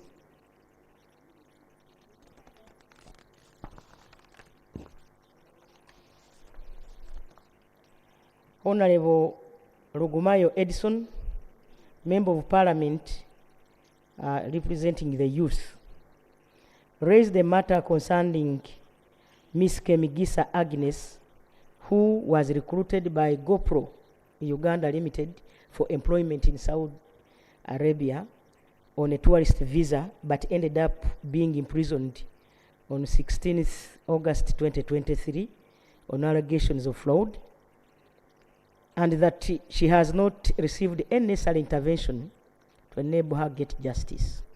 His prayer is in need of an update. Honorable Speaker and honorable colleagues, in 2005, this is my response. The government, through the Ministry of Gender, Labor and Social Development, initiated the externalization of labor program with two objectives. One, to create a safe, formal, and regular pathway for Ugandans who choose to seek employment abroad. The other objective is to establish a short-term window for addressing the unemployment challenge in Uganda. The externalization of labor program is regulated by the Employment Act and the Employment Recruitment of Uganda Migrant Workers, Regulation 2021. Under the said regulations, workers may travel abroad for work through the following channels. 1, a licensed recruitment company. 2, individual initiatives. Here, the worker sources for the job as an individual. Honorable Speaker and colleagues, the migrant workers are mostly deployed in the Middle East countries of Saudi Arabia, United Arab Emirates, Bahrain, Iraq, Somalia, Kuwait, and Qatar. Honorable colleagues, as I speak, the Kingdom of Saudi Arabia is a key destination for Ugandan migrant workers, estimated to be more than 150,000 workers in different categories across the expansive terrain. Right Honorable Speaker, Ms. Kemigisa was cleared by the Ministry of Gender, Labour and Social Development on 5th April 2023 as a domestic worker under GoPro Uganda Limited on a worker visa. She arrived in the Kingdom of Saudi Arabia on 25th April 2023. And that was subsequently deployed to her employer, known as Nora Abdallah bin Fahad al-Sahari. That Honorable Speaker and colleagues, it is not true that Ms. Kemigisa Agnes traveled on a tourist visa, as the USMP for Western Uganda alleges. All Ugandan migrant workers to the Kingdom of Saudi Arabia are issued 90 days visas and subsequently issued with ICAMAS, that is resident permits, upon arriving, upon serving out their probationary contracts. In the event that anyone traveled on a tourist visa and ends up working, that is an anomaly, implying that such a person would have been trafficked. On 29th August 2023, we received a report from GoPro Uganda Limited that Ms. Kemigisa Agnes had been picked from her employer's premises by police on 16th August 2023 on allegations of committing fraud through her phone, and was later transferred to a Malazi women prison in Riyadh. On 7th September, we formally contacted the Embassy of Uganda through the Ministry of Foreign Affairs to follow up on the plight of Ms. Kemigisa Agnes and offer the necessary consular support. Upon follow-up, the embassy informed government that Ms. Kemigisa Agnes was still in Malazi women prison as police conducts further investigations. She is yet to be produced to court. Preliminary information received by the embassy is that Ms. Kemigisa Agnes made a mobile money transaction on her phone over and above what she had so far earned. She is being investigated for possible money laundering. Mobile money transfers are closely monitored in the Kingdom of Saudi Arabia to prevent money laundering and terrorist financing. Honorable Speaker and colleagues, the Ugandan Embassy is closely following up the case and will ensure that Ms. Kemigisa Agnes is accorded a fair trial by the Kingdom of Saudi Arabia authorities. Colleague members of Parliament, going forward, government has put in place the following measures to assist Ugandan domestic workers in distress in the Kingdom of Saudi Arabia. As you already know, that the bilateral labor agreement with the Kingdom of Saudi Arabia on domestic workers was revised in March last year. A joint technical committee for monitoring the implementation of the bilateral labor agreement was constituted within 2 months after signing the bilateral agreement. With the improved funding to the externalization of labor this financial year. Our priority areas are strengthening the monitoring of migrant workers in the countries of destination and establishing greater presence there. We are also deploying now labor touches, and the attendance support personnel will also be recruited locally in the Kingdom of Saudi Arabia. Among the local personnel, there shall be a Sharia lawyer who will provide legal aid to the migrant workers and also represent them in courts of and tribunals. The ministry intends to set up a robust rapid response system for monitoring mechanism, which will grant migrant workers access to an online platform, reporting complaints and receiving feedback on a 24-hour basis. The online system will be linked to a call center housed at the Ministry of Gender, Labor and Social Development. Honorable Speaker and colleagues, government, through the Ministry of Gender, Labor and Social Development, is committed to attainment of safe and orderly and decent migration for all Ugandans destined to the Kingdom of Saudi Arabia and all other destinations. Honorable Chayo Juliet, Member of Parliament Ngora, she raised the matter concerning the drastic drop of vanilla prices since 2016 to date, from 250,000 Uganda shillings to 5,000 per kilogram. Her prayer is, can the Prime Minister update the House on the matter? And here is my response, Right Honorable Speaker. The drastic decline in vanilla is attributed to a global increase in vanilla stocks, resulting from reduced consumer demand and stockpiling by global buyers, anticipating a crop failure in Madagascar. The government acknowledges the decline of prices of vanilla and recently tea, and expresses commitment to sustaining quality gains through collaboration with farmers, district local governments, processors, and key promoters. Honorable Kamugo Pamela Nasio of Dhaka, she raised a matter concerning the major rice growing districts in North Bukedi being left out in distribution of fertilizers to rice growers. And her prayer is, can I update the House on the matter?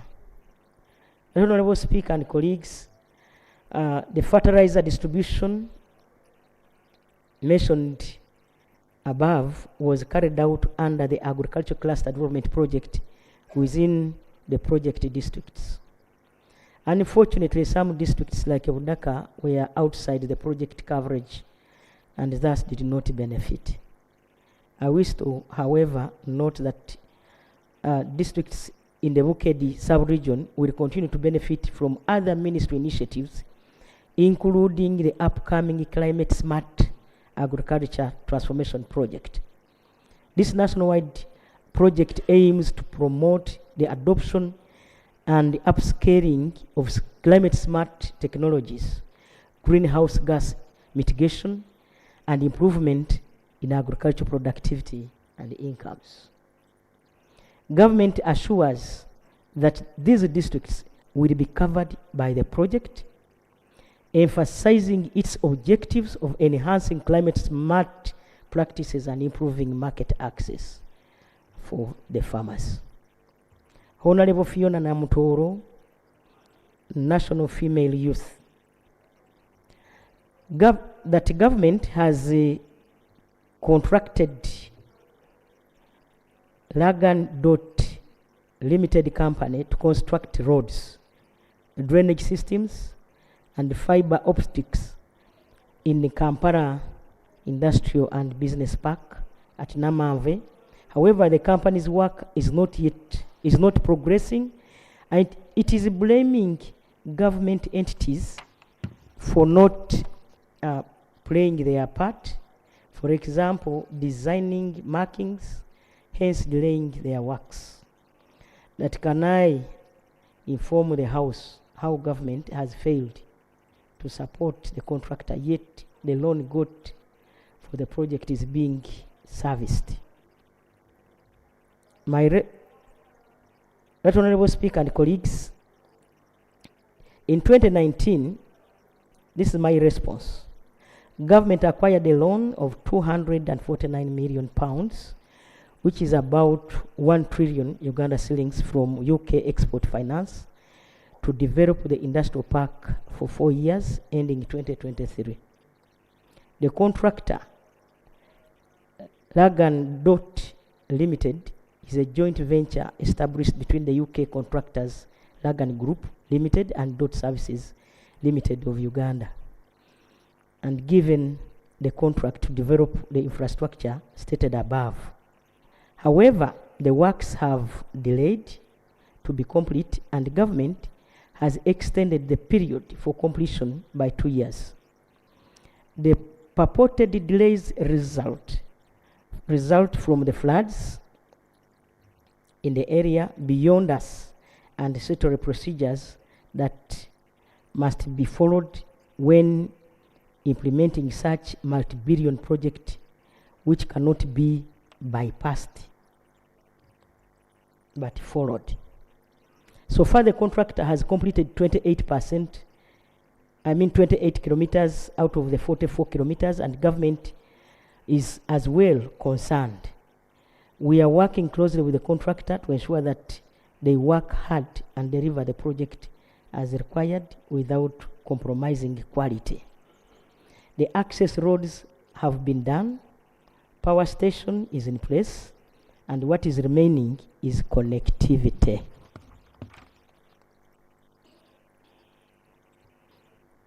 It should be remembered, in a span of a few years, factories increased in Namamve Industrial Park from 22 to 258 factories.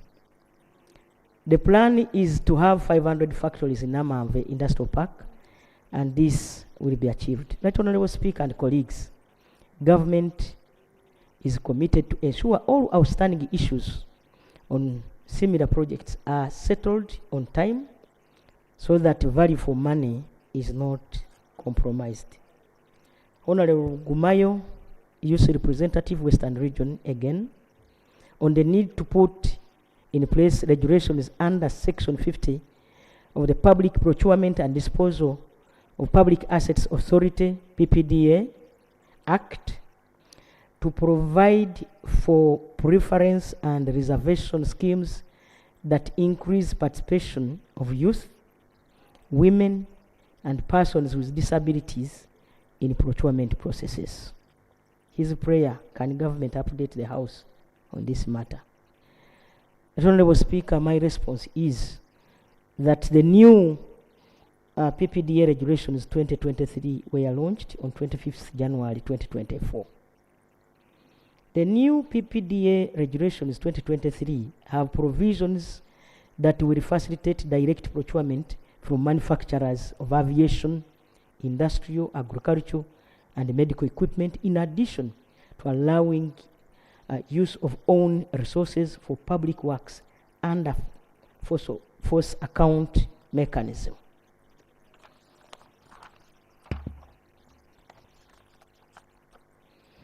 Honorable Speaker and honorable colleagues, the PPDA regulations 2023 mark a crucial milestone in the ongoing efforts to public sector reforms to enable transparency, accountability, and efficiency in the public procurement and disposal processes. Adhering to the PPDA regulations will instill confidence in the public that their hard-earned money is being utilized efficiently and effectively. The success of these regulations lies in the effective implementation and compliance by all stakeholders involved in the procurement and disposal chain. Honorable Speaker and honorable colleagues, as I conclude, provision for preference and reservation schemes that increase participation of youth, women, and persons with disabilities in procurement processes has been catered for in the guidelines that are pending cabinet approval, as you already know. Part 1 of the regulations covers promotion of participation of women, youth, and persons with disabilities in public procurement. Right Honorable Speaker, I beg to move. Thank you, Right Honorable Prime Minister. Honorable colleagues, we are going to pick those questions for oral answer to the Prime Minister. And I'll start with Honorable Tima, Honorable Opendi, Honorable Ruhunda, Honorable Court, Honorable Namboze. Then I pick Honorable colleague.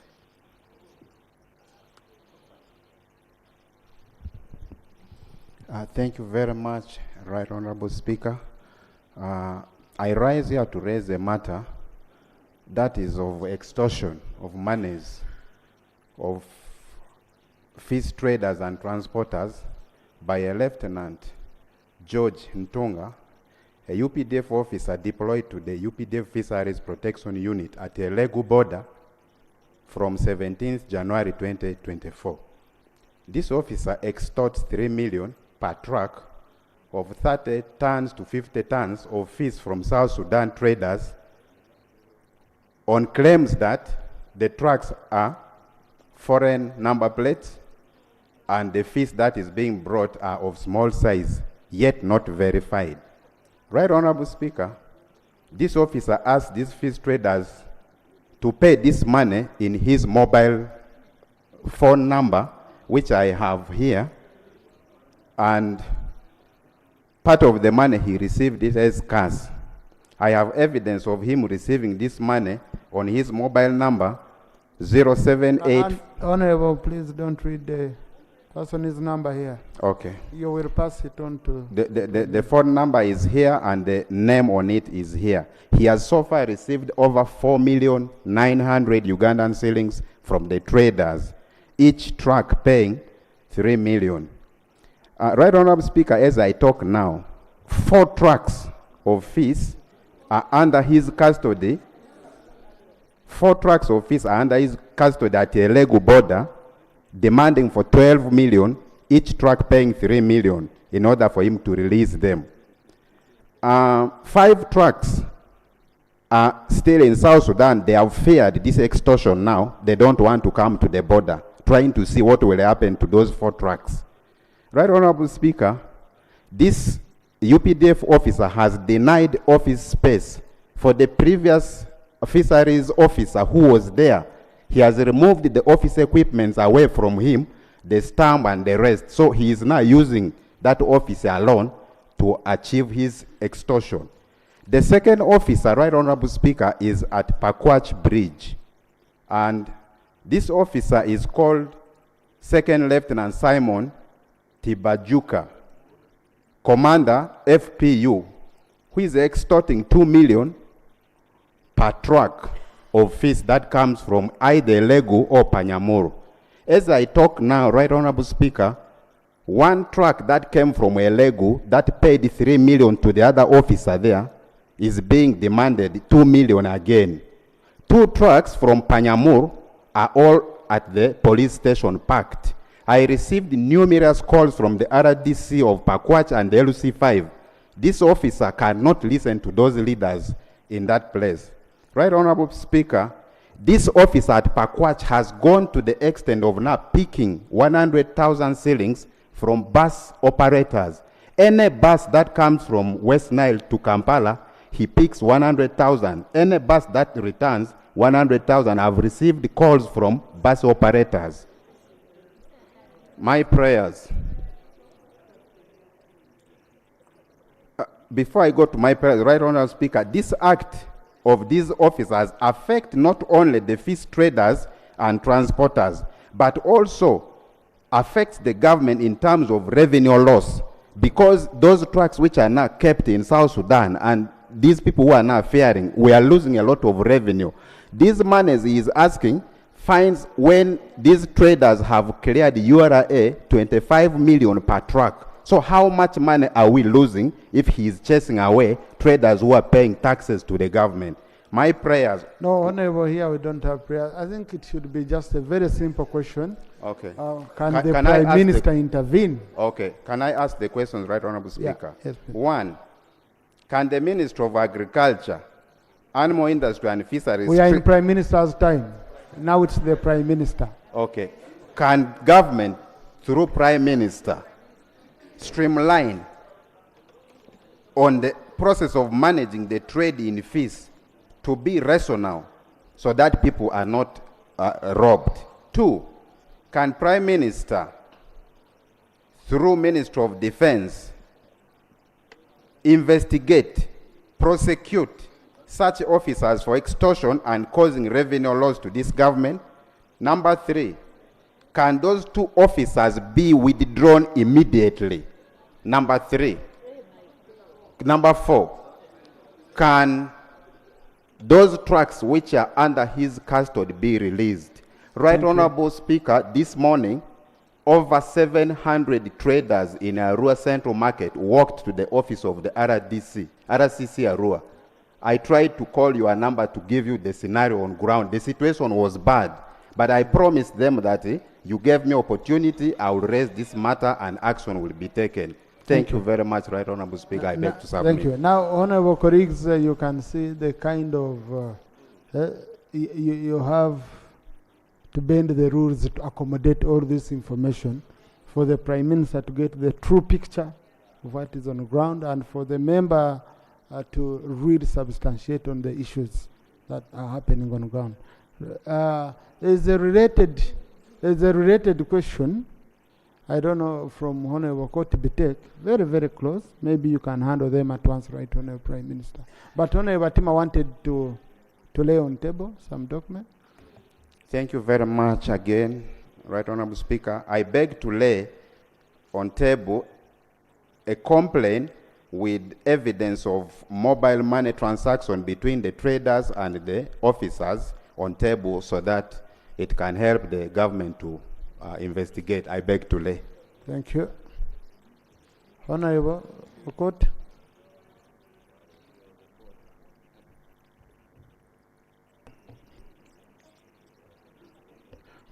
Thank you very much, Right Honorable Speaker.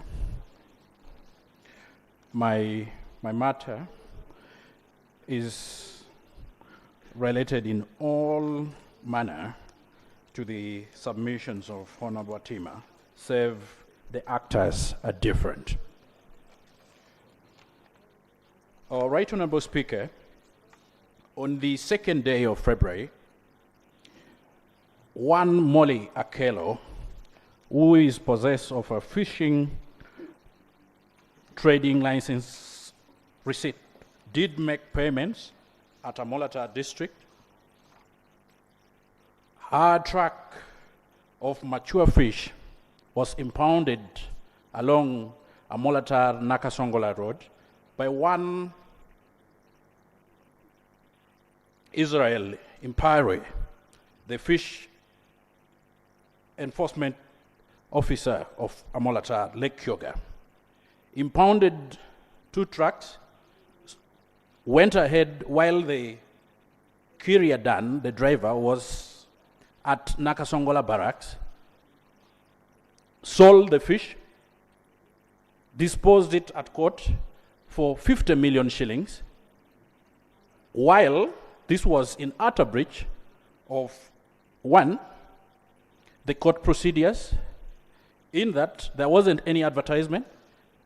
The accused person was in detention at the barracks, wasn't had. The receipts were paid. The district veterinary officer did actually ask them that between the month of January and March, no certificates or licenses are ready, even for us practicing advocates. He ignored the same, went and auctioned the fish for 50 million shillings. One Molly Akelo is a pauper of Ochora Beno village. She borrowed the money from Post Bank.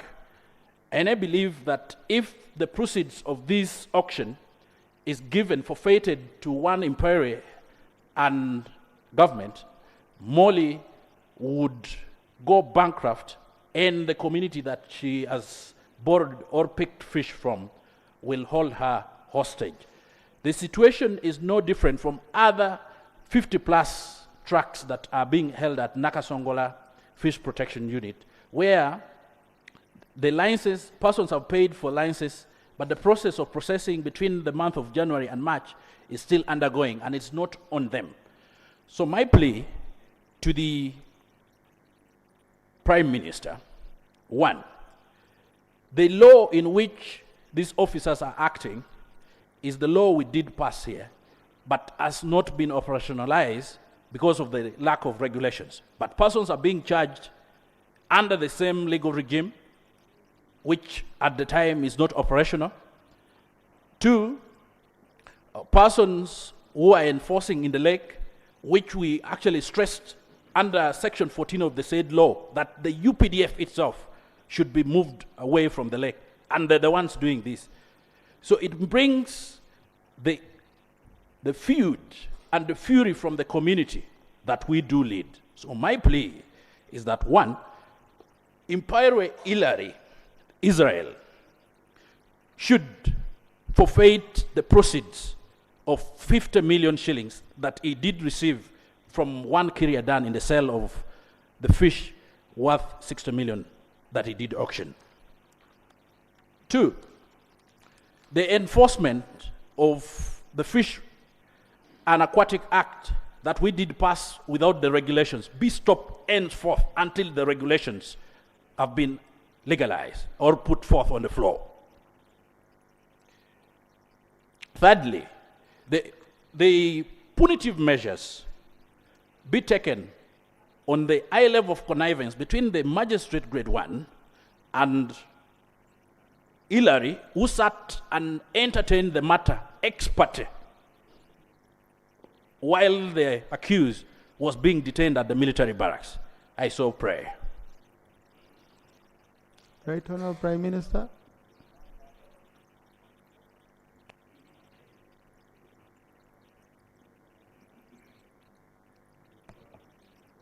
Right Honourable Speaker and Honourable colleagues, I've taken note of all the issues of members, and these issues affect our people directly. So, using the powers entrusted in me, I direct the Minister of Defense to handle the other errant officers, and of course the Ministry of Fisheries to also take a note and handle their part. I so direct. Right Honourable Prime Minister, I think it will be very important because this is a matter which I believe you can take action and we don't come back here. Okay? And very, very urgent action. Yes, because you see, I want to have a room that maybe these people are going to be met, the members. Honourable both of us, do you have any comment on this matter? Oh, sorry. I had, my iPad is covering me. It was covering. Right Honourable Speaker, first of all, I want to oblige on the directive of the Right Honourable Prime Minister. Certainly, we are going to take steps to investigate this immediately. Right Honourable Speaker, I remember last time these issues came and all members were up in arms on, mentioning defaults by soldiers and all of this. But that time, my problem was evidence. I just want to thank the members for at least trying now to come up with it. You can see the members had evidence, where we can, and we have where to start from. This is better parliamentary debate. You don't come here and just discuss rumors, but I think here we are moving on well, and we are going to act very fast. Honorable Minister, give me an update on Tuesday on the action you've taken, but also link up with the members. Much obliged. Thank you. Much obliged. Thank you. Much I'll be obliged. grateful. Honorable Saropendi. Thank you, Right Honorable Speaker. Right Honorable Speaker, in this House for some time, we have talked about the ACP, the African, Caribbean, Pacific, EU post-Cotonou agreement. You lead Uganda's delegation, and the Honorable Cecilia Gwal was part of that delegation and has been very passionate raising this matter alongside myself and Honorable Chuti. And the Attorney General has consistently, even while we were paying tribute, indicated to this House that Uganda will not sign that document until they have critically studied it. This morning, I looked through the website and I saw that Uganda actually signed on the 8th of January 2024. Right Honorable Speaker, I am just wondering, since we have the minister, I'm just wondering, with all the assurances that were given on the floor of this House by both the Attorney General and the Minister of Foreign Affairs, would the Prime Minister inform this House whether there was a reversal of that decision? And if Uganda signed, can we have that document laid before this House so that the relevant committee can scrutinize it? Thank you, Right Honorable Speaker. Right Honorable Prime Minister. Right Honorable Speaker and colleagues, they have an expert here. Honorable John Murimba. And it seems he's the one who signed.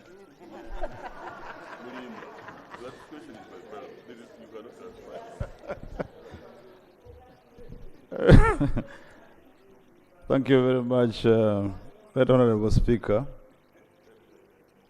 Right Honorable Speaker, Minister of Foreign Affairs did play her part. And of course, you know, by our Constitution, the President of the Republic is the chief diplomat. We did express our reservations, although the post-Cotonou agreement required ratification without reservation. We did advise His Excellency the President that for us as Uganda, we must ratify with reservation. Reservation to the attendant provisions for which we thought, and rightly so, were offensive in terms of our values, in terms of our constitution. And Uganda was, His Excellency the President directed our permanent representative in Geneva to ratify with reservations. And Uganda is only the only country which has ratified with reservation. Government of United Republic of Tanzania has done so. Government of Federal Republic of Ethiopia has done so. That's the update, Right Honorable Speaker. Thank you. Honorable Chut, Yeah, Right Honorable Speaker, the Minister stated that the ratification was done with reservation. But the information that appears on this EU website states Uganda signed without reservation. The column for reservation is blank, meaning that it signed without reservation. So we really want clarity on this matter, whether it's the EU website that is giving us wrong information or we are not understanding each other on this. Honorable Minister, you can lay on table the ratification, the signing instrument. Mr. Speaker, when we do ratification, we do by instrument. We don't sign on the real document. Because all protocols, all treaties, which are by resolution of international agencies, are not simply signed by signing a document. It is by instrument from Minister of Foreign Affairs depositing to the implementing entity. So therefore, for you to say you have a column where somebody is purporting to do or to know better than we did, I think that is simply erroneous publicity. What we did and what I'm telling you is the right thing, and the instrument that we send clearly stipulates as such. Thank you. Now, Honorable colleagues, Honorable Murimba, I have a very strong interest in this. Honorable John Murimba. Yes. I have very strong interest in this matter as the head of delegation to the OACPS EU Joint Parliamentary Assembly. And we are going to Rwanda, Angola next weekend for a joint parliamentary assembly on the same. And we shall be under the same arrangement of Samoa agreement. Now, I think it will be very imperative for you on Tuesday to round table your signing instrument, because from the information I have, only Ethiopia signed with reservations. Only Ethiopia. That's from the information I have, and I have been in touch with very many other countries. So you can help us so that we get those issues settled. Number two, our push is on implementation. Now, our focus is shifting to implementation. And this is where we are going to engage strongly when we are in our joint parliamentary assembly with the European Parliament on these issues. But also, I think the way we are handling most of these issues, maybe we need more updates from the Minister of Foreign Affairs. Minister of Foreign Affairs, until we ask a question, we never receive anything from you. We don't know why you don't consider Parliament a serious stakeholder to keep updating. Until a question comes from a member or the Speaker is asking for something, that's when you hear a statement from foreign. Other ministries always update us with a statement. So it's always good, because these MPs are always traveling. They go to various countries as ambassadors of the country, engaging other parliamentarians. And we find they are struggling for this information. But once we share, it really, really helps us. So I'll be grateful. Also, the issue of the EPA, Economic Partnership Agreement, that we were discussing, we were negotiating on with the European Union under the East African Community Arrangement. Then the European Union opted to sign with only Kenya. Okay? So these are issues we want all of them brought here so that we can engage and we see what best we can get for our country.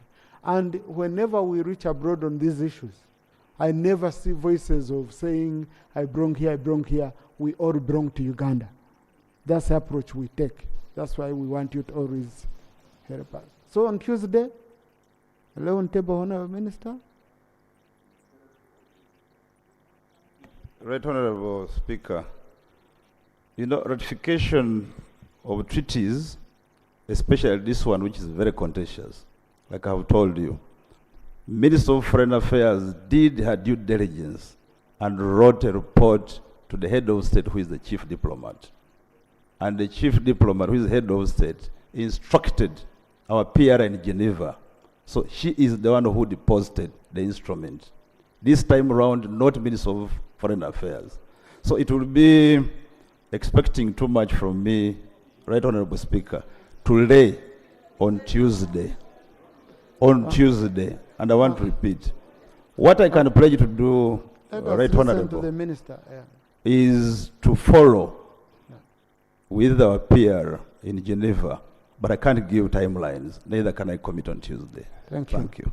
Honourable Minister, an ambassador under you, because this ambassador doesn't belong to any ministry. How do you tell me an ambassador can go, submit this, and does not report to you? And an ambassador is just keeping it because she's a permanent representative to Geneva. How are we running a government? Right, Honourable Prime Minister, will I seek your intervention on this?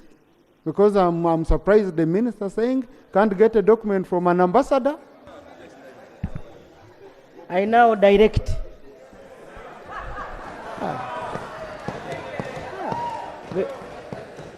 Because we cannot keep dithering here. And so, Honorable Mulimba, whether you need it or not, you will bring it here. Thank you, Right Honorable Prime Minister. Thank you.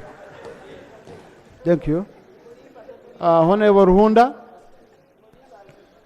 Thank you very much, Right Honorable Speaker. During the 10th Parliament, I happened to lead a team of MPs, and we did a study on tea for the whole of East Africa. And we came up with a report which we presented here on the floor of Parliament.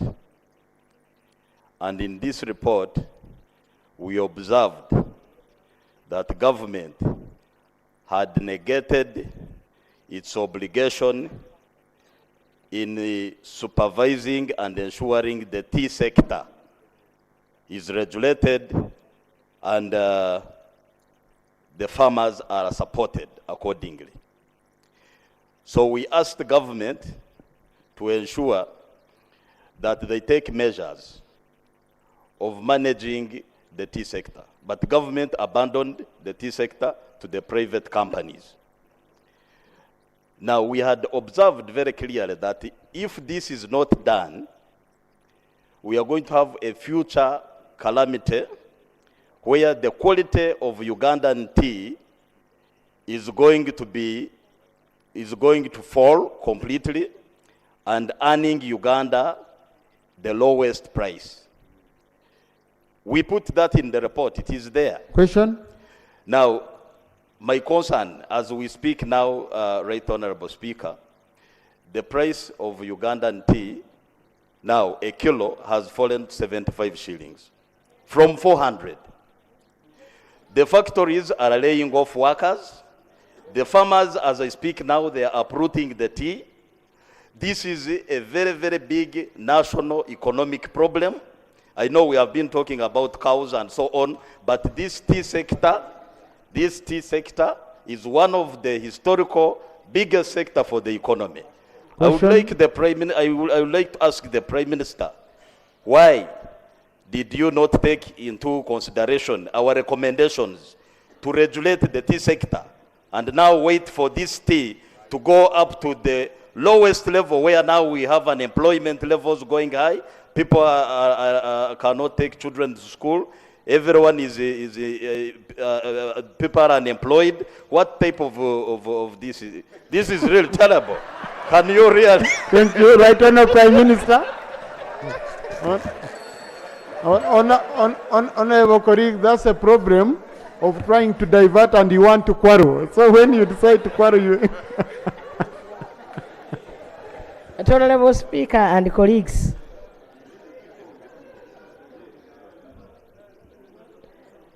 it is important that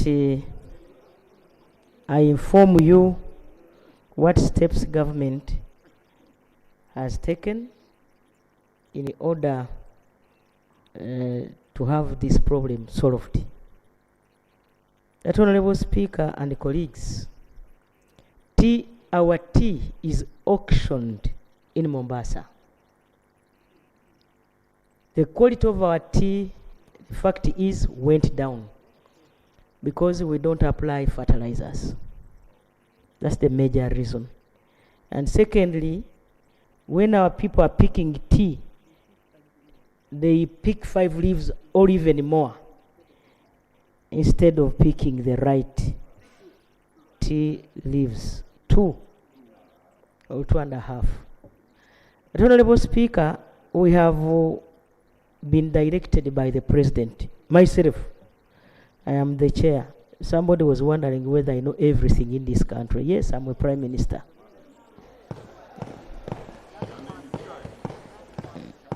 And the Prime Minister who is in charge.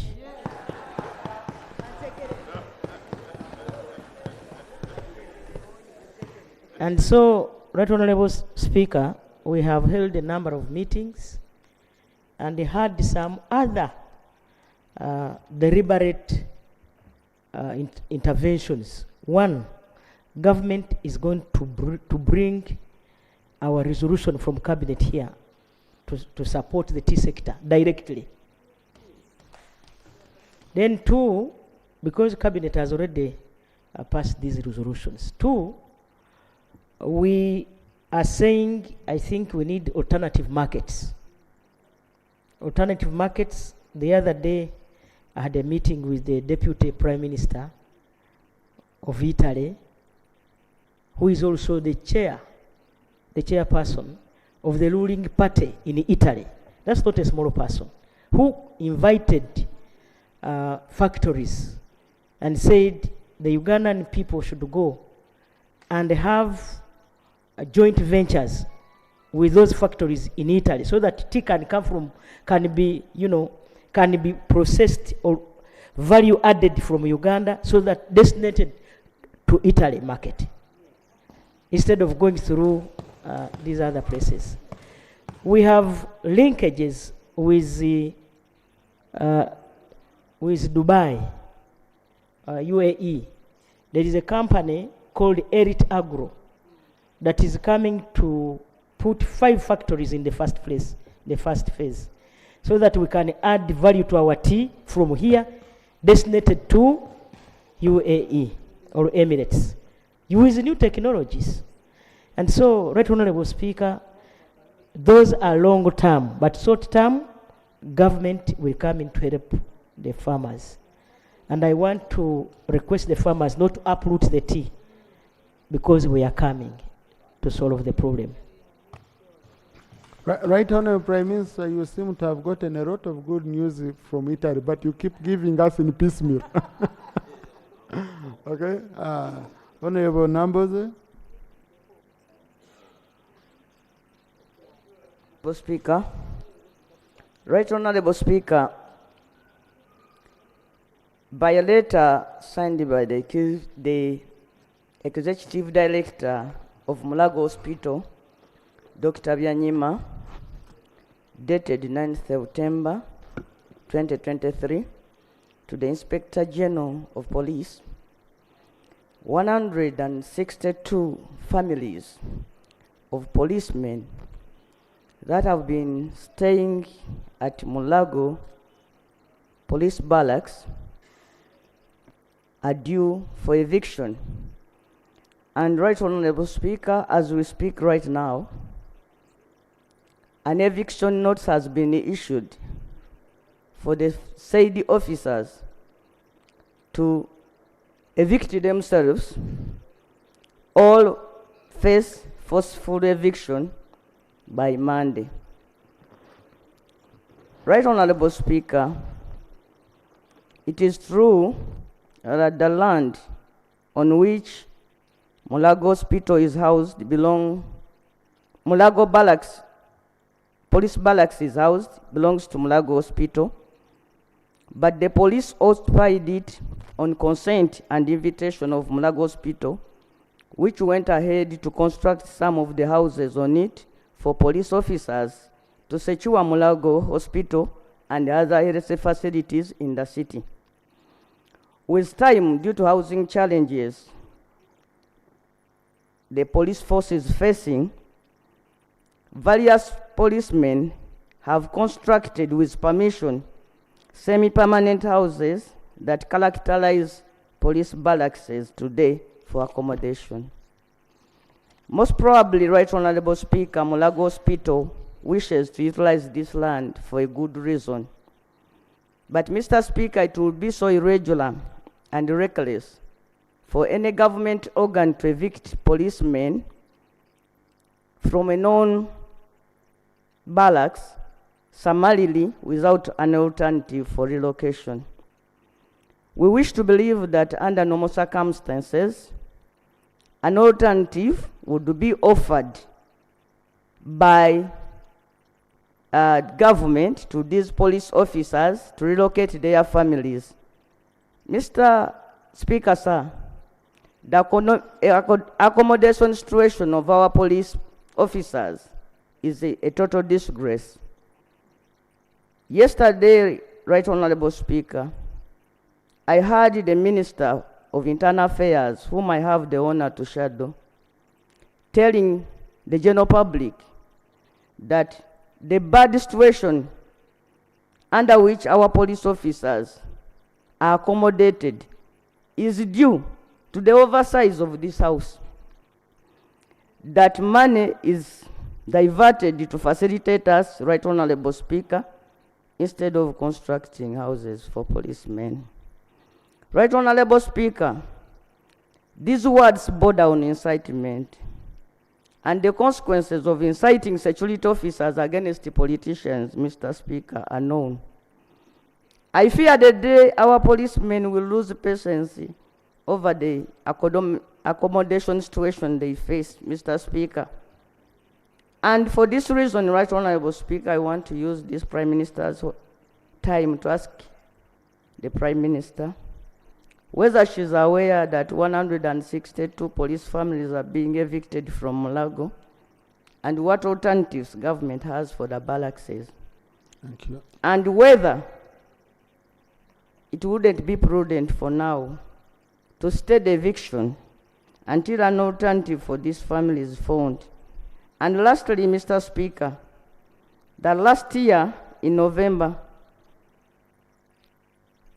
the IGP promised at a pass out of police officers that government was going to construct 53,000 housing units for police officers with immediate effect, that it was a directive of the President. I would like to know how far this has reached. And lastly, Mr. Speaker, as a way of appeal, I appeal that for now, there is a stay to the eviction as an alternative place is found for the officers who are sleeping at Mulago Police Barracks at the moment. I do so pray, Right Honorable Speaker. Thank you. Right Honorable Prime Minister.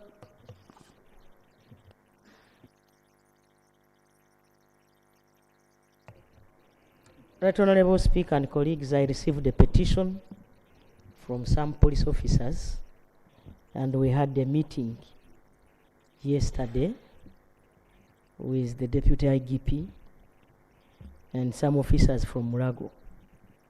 It is true that there are police officers who are going to be evicted or relocated, not evicted. They told me they are going to be relocated. Eviction is her word. In 2016, there was insecurity in Mulago, and then the government decided to take there a police post. Right Honorable Speaker, the officers are 54, not 120, who are there. They are 54. Right Honorable Speaker, Mulago wants to expand, as you are aware, and develop that place. The security situation greatly improved, and so they are going to give them patrol police instead of police who are based there because of other negative things that came up. And so, Right Honorable Speaker, the police officers will be relocated to their original barracks because we have Zambia and many others. That's where they are going to go. They are not going to be evicted. They are going to be relocated. So it is a redeployment, in short, to other areas. On the problem of under Prime Minister's time, we don't have that chance. That's a problem. Now, honorable colleagues, Sub-Rule 8 of Rule 41, which provides for Prime Minister's time, says we cannot exceed 1 hour. But Rule 26 requires me again to appoint time for members' issues on Thursday. The issues I started with today were members' issues, but I want to appoint another 1 hour for members' issues. But I want to beg you for your indulgence that we have items to lay.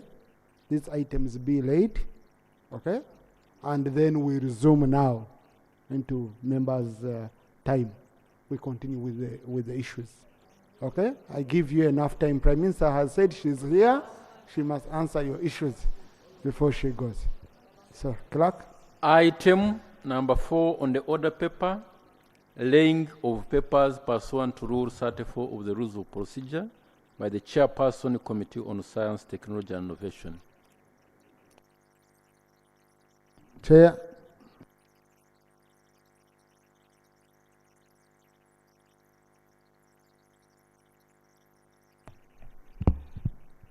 Thank you, Right Honorable Speaker.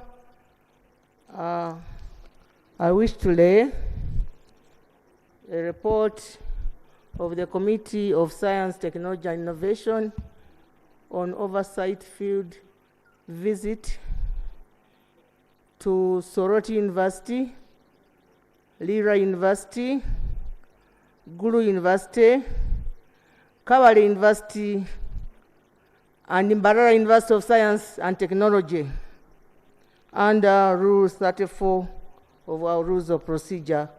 I wish to lay. Thank you. Just a brief. Right Honorable Speaker, the Committee of Science, Technology and Innovation took an oversight visit to these universities and made a number of observations and recommendations. 1, the committee observed that most of these universities are facing tremendous financial constraints, plagiarization of innovations and research projects, failure to commercialize innovations, lack of the review of intellectual property law, lack of infrastructure, understaffing due to, remember the public service put a law that we should not recruit, and therefore members cannot even be promoted. I brought it out the other day. Unclear criteria of grants under the Innovation Fund,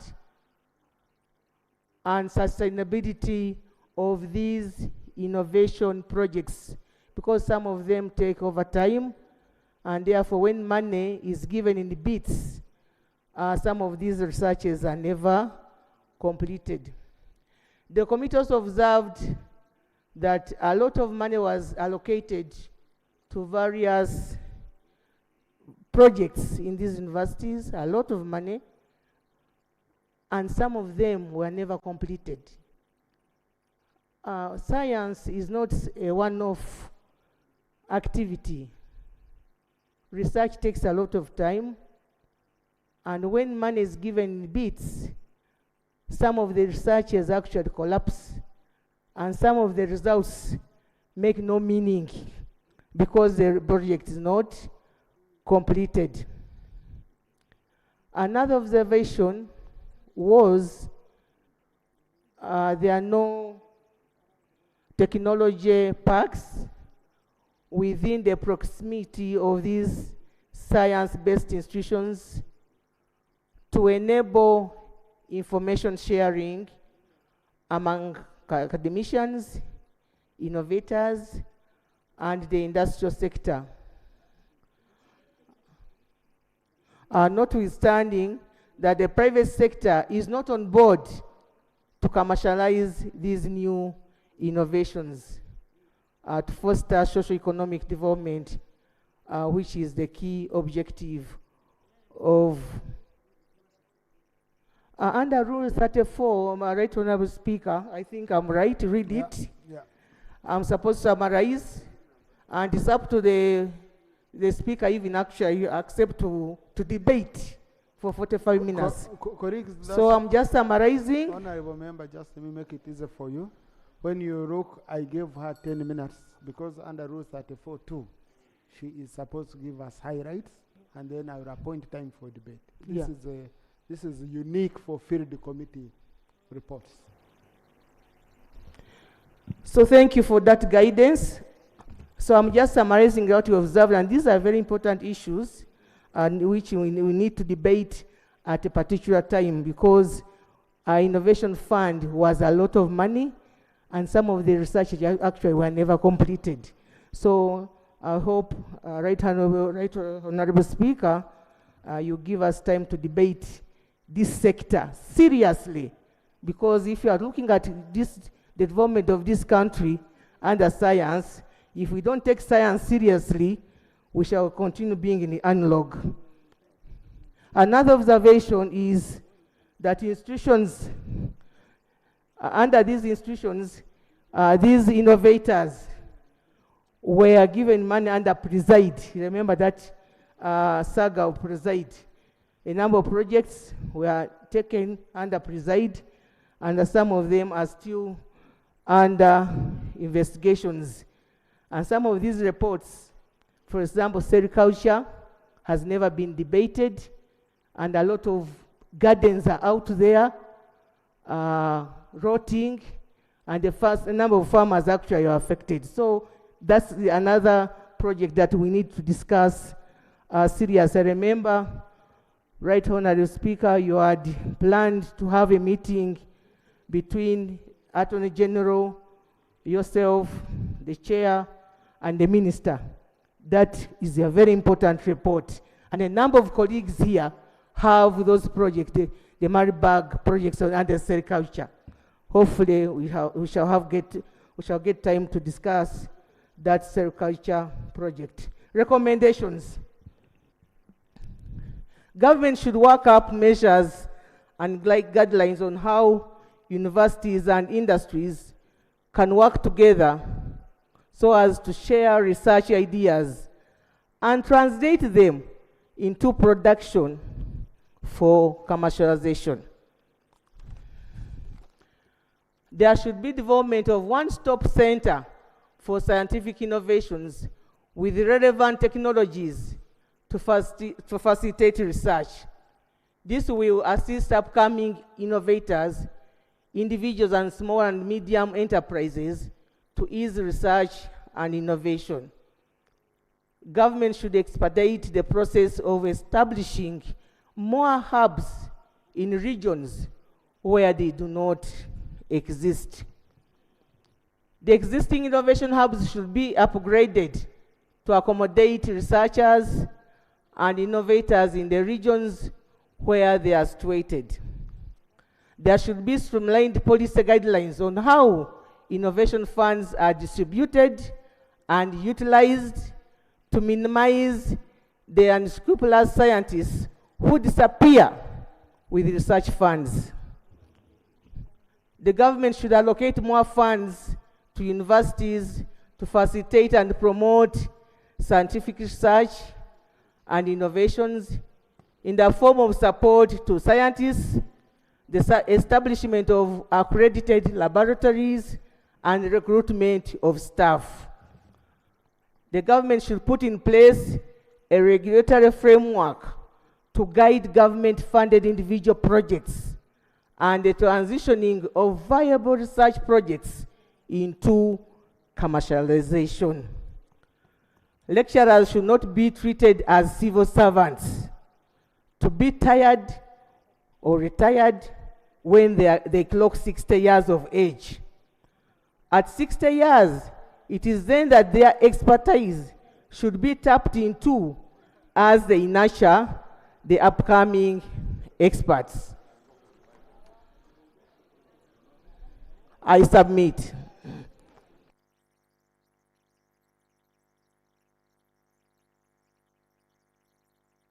Thank you. Next. Item 5. Item 5, 1, 2, 3, and 4. Honorable colleagues, the member started by laying on table, and then after brought in, gave us the highlight. I'll be appointing time for debate, most likely next week. Okay. Item 5, laying of action taken reports pursuant to Rule 220 of the Rules of Procedure by the Minister of Foreign Affairs. 5, 1, 2, 3, and 4. Minister for Foreign Affairs, Thank you, Right Honorable Speaker. In accordance with Rule 220 of the Parliamentary Rules of Procedure, I beg to lay action taken reports of Minister of Foreign Affairs on 1. Oversight visit to Uganda's mission in Kinshasa. I beg to lay. 2. On oversight visit to Katuna border to assess the status of economic and commercial diplomacy. Beg to lay. 3. On oversight visit to Uganda's High Commission in London, United Kingdom. I beg to lay. And finally, on Ministerial Policy Statement and Budget Estimates for the Minister of Foreign Affairs for the year 2022-2023. I beg to lay. Thank you so much. Thank you, Honourable Minister. The reports are referred to the committee on foreign affairs. Dated to use these reports when they are processing the Ministerial Policy Statement and Budget Estimates. Item 5.5 by the Minister of Water and Environment. Minister for Water. I think right. Item 5.6. If the since it is only laying, clerk, any minister can help. Even the Prime Minister is here. If you have the copies here, because we should be having copies. Clerk, you don't have copies on the table, so that we clear these items. The order paper remains clogged and we keep filling the order paper.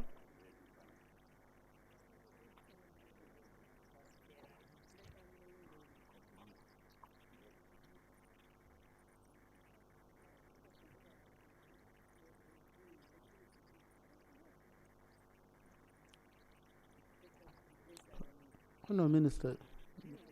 Yeah, it's just laying and on behalf of your colleague. On behalf of the Minister for Water and Environment, I want to lay the committee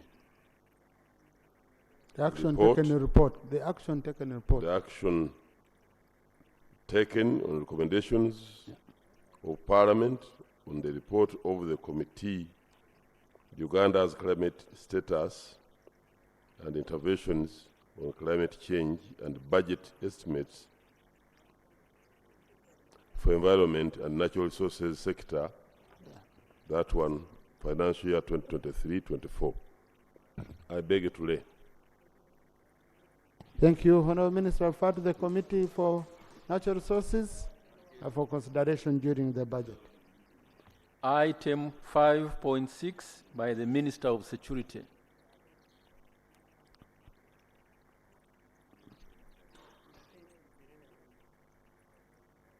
Right Honourable Speaker and members of Parliament, I want to lay action taken reports from the Minister of Security. I beg you to lay. On which? On vote.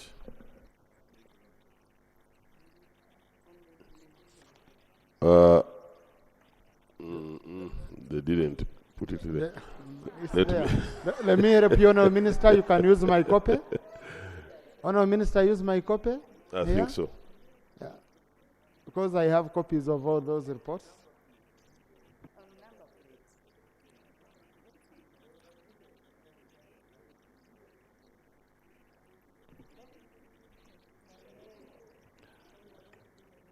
Right Honourable Speaker and members, I want to lay action reports on investigations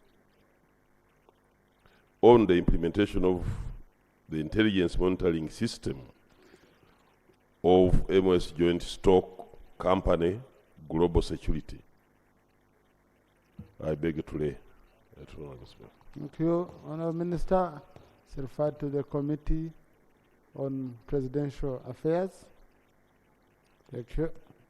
Item number 5.7 by the Minister of Health.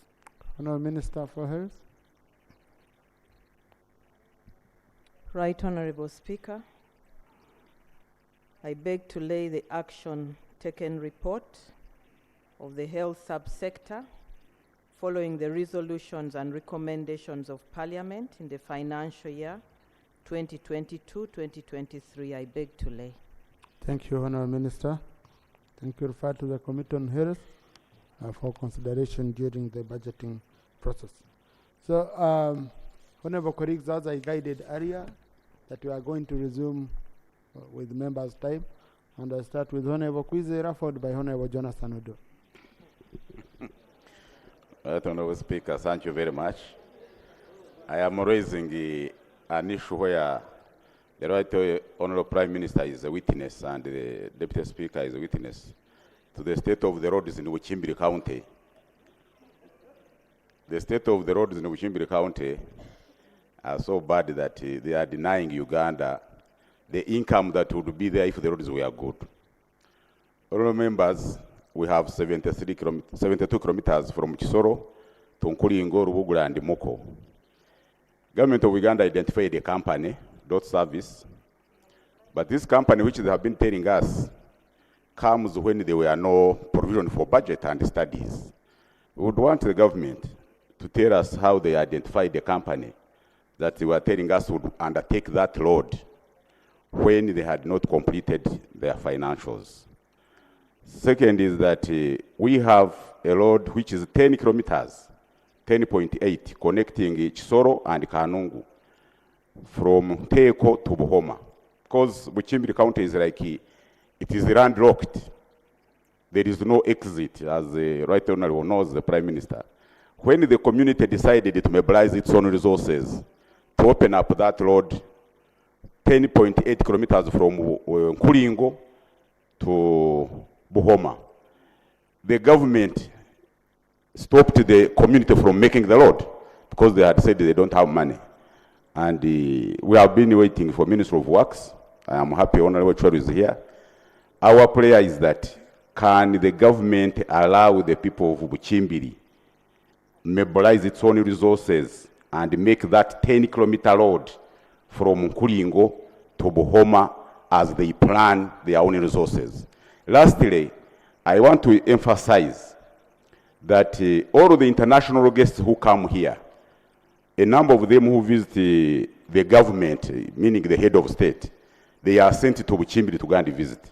Even when they go by helicopter, they at times wonder, is this really a resource? Because this Buchimbiri is one of the counties where you find that accommodation is about $1,000 a night. So if accommodation is $1,000 a night in a hotel, we have about 5 hotels which charge $1,000 a night, meaning that there is a relationship between the hotel rates and the income to the country. So can't the government look at this one as a very, very important issue? Recently, we had all of the ambassadors. Thank you. Right Honourable Prime Minister. Oh, yes. Right Honourable Speaker and colleagues, like the member has been telling you, I have been to Bukimbiri. I know those areas of Ruoguli and many others. Working on roads in Bukimbiri is a priority by government. We call them tourism roads. Now that the Minister of Works is here, I would request that he comes here, but before he comes, yesterday I wanted to inform Honourable Speaker, like I told you yesterday, that the internet cable is going to be taken to those tourist areas because we already have money by the Ministry of ICT. We have the money and we are going to work on that. It's in the process. In fact, yesterday after here, I called the NITAU ED and told him, why are we delaying? Those people must have internet when they come to our hotels in Bukimbiri and the Roboguli areas. So, Minister of Works, I request that you come and give concrete answers.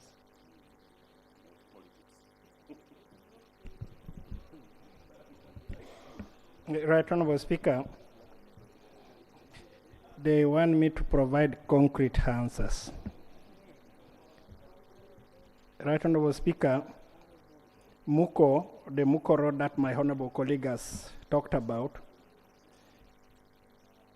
Drought services had indicated to us that they had the capacity to pre-finance. It is on that understanding that we thought, okay, let's commit you to do the job. But the truth is that it looks like Drought services had beaten more than what they could swallow. They have been found to be unable to do the job. What has now happened is it is back to our drawing board to identify a company which is competent. Either we mobilize resources within ourselves, that's our consideration, since it is going to be part of the tourism roads. But Drought services promised us they were going to do the job, but they were found wanting. That was the unfortunate bit. Secondly, Right Honorable, the Bukimbiri Road, why did anybody stop the local people who wanted to do the road? The thinking was, yes, we know how desperate the situation is, but we also are a government. There is no way we can just say, you people, we are unable, you can now do this. It will set a very bad precedent. What we have decided to do is to put into place all what we call tourism roads in that area, and we are coming those, I am sure, as we now conclude the process of budgeting, it will be reflected, it's being reflected. My only challenge is, and I am saying this with sometimes a heavy heart, my friends of finance who sit next to me here sometimes. Because we agree on so many things. And once we agree, then sometimes the releases don't match the kind of agreements that we make. Finally, Right Honorable, we have agreed with the Right Honorable Prime Minister that we meet on Tuesday, because I know members are going to raise a number of issues. In the last quarter, there was zero release.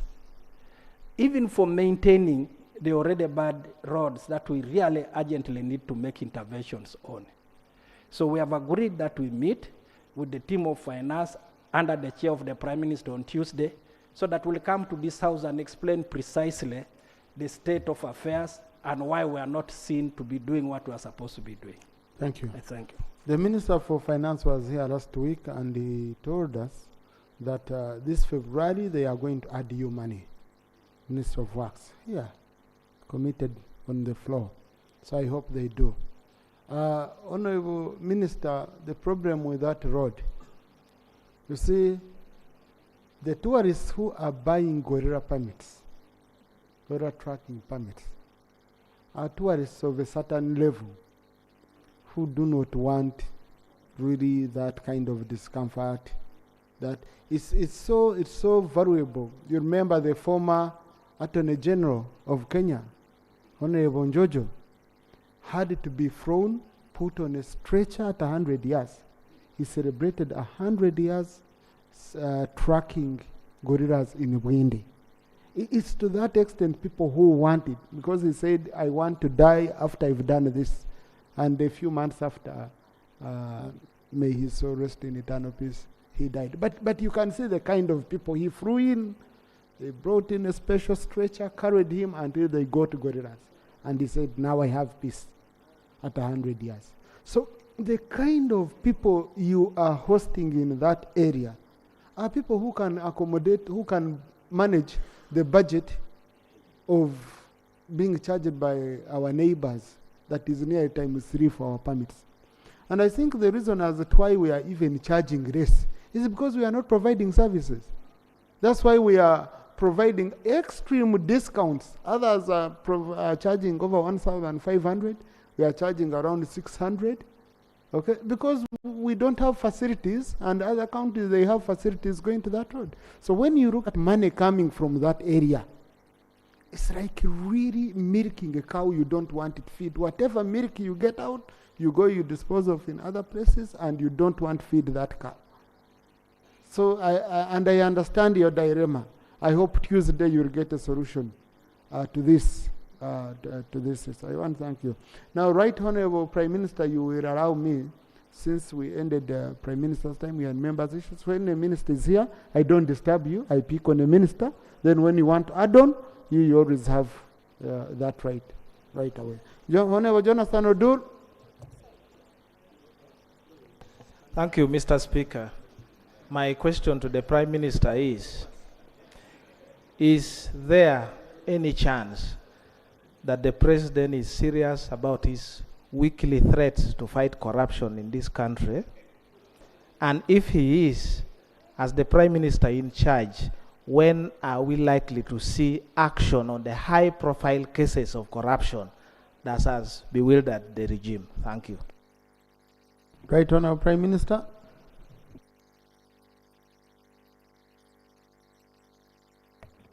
Right Honorable Speaker and colleagues, it is the NRM government that put in place all these agencies that fight corruption. For example, IGG, the State House Anti-Corruption Unit, and many others.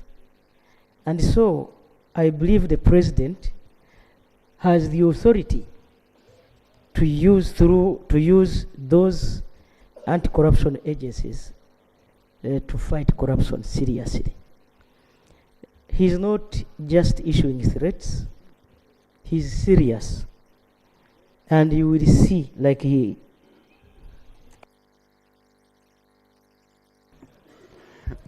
I think in the question, of course, the Honorable also didn't go further to give examples. And that's the Honorable Jonathan Odur.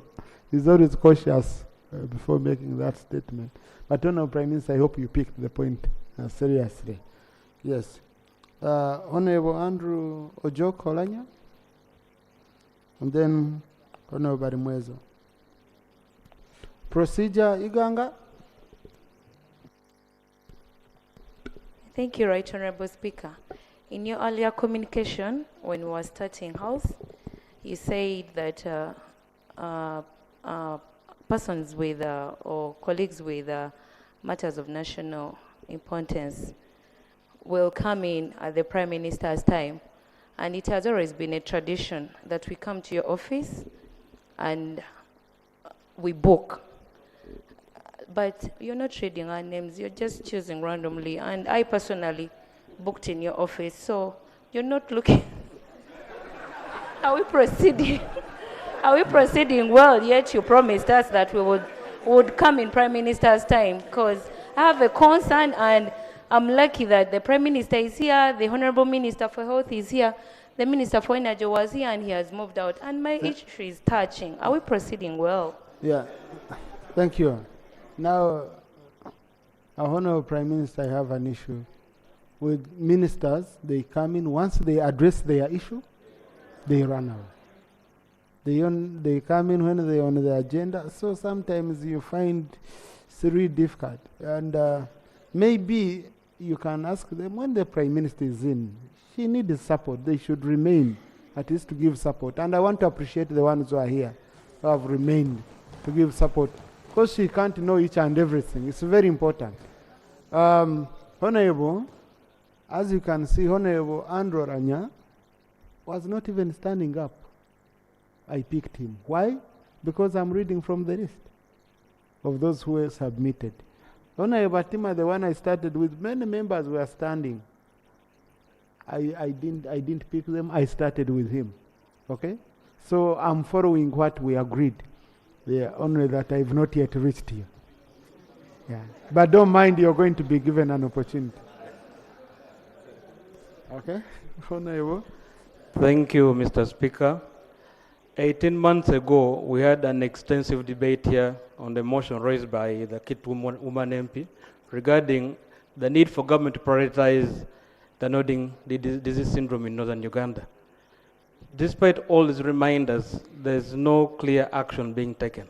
Among the recommendations that are being made was the need for us to work on the rehabilitation of those centers where those children are initially housed.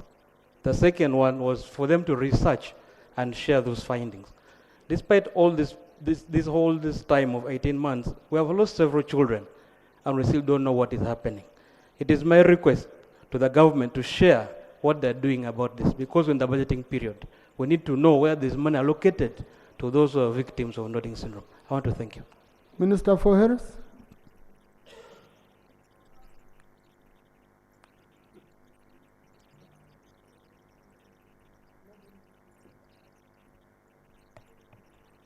Right Honorable.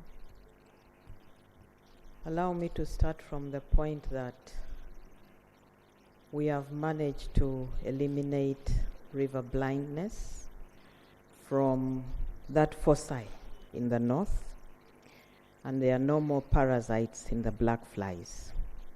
Number two, to indicate that the scientists in Mulago are continuing with their research.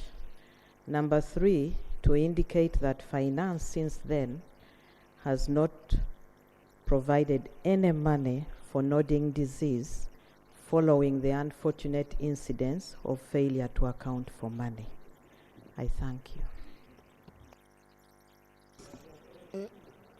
Yeah, really, on this one, I will allow a clarification, Honorable Andrew, because, Honorable Minister, your answer is not giving hope to the people who are still having issues. Maybe we are here to work out together a solution. Honorable Andrew? Thank you. I would like to seek clarification from the Honorable Minister. Honorable Minister, you mentioned that you have eliminated the cause. Does that mean there is no more infection? What would happen to the current victims? Secondly, you mentioned blanketly that there was an issue of corruption. There was no one who accounted for the money. It would be good to know if it was the district, or it was the Ministry of Health, who did not account for the money, so that we can at least have some comfort. But also, that should not be grounds for there not to be money for those who need the money. I beg to submit. Honorable Minister. Right Honorable, let me start from the accountability. Many of you will recall that there was a heated debate here and Parliament decided that money for nodding syndrome should be given to the districts directly, not through Ministry of Health. And over 1.5 billion was transferred to the affected districts. No money was accounted for, no intervention was done on the ground. And up to now, finance is still asking for accountability, not from us, not from Ministry of Health. It is from the districts directly. Now, Right Honorable Speaker, that issue is between the Ministry of Finance and the districts, because the money went directly to the districts. Right Honorable Prime Minister, this is where you usually come in and you take serious action. The people are suffering because of people who have failed to account. Number two, Right Honorable, on the children that are already disabled due to brain damage, they need support, physiotherapy, rehabilitation. Their situation cannot change. Now, putting up rehabilitation facilities has been a commitment of government since that time. We need resources. And it is between the Ministry of Gender and Health. If resources are provided, we are willing to undertake the activity. Thank you. Chair Committee on Health, I saw you standing up.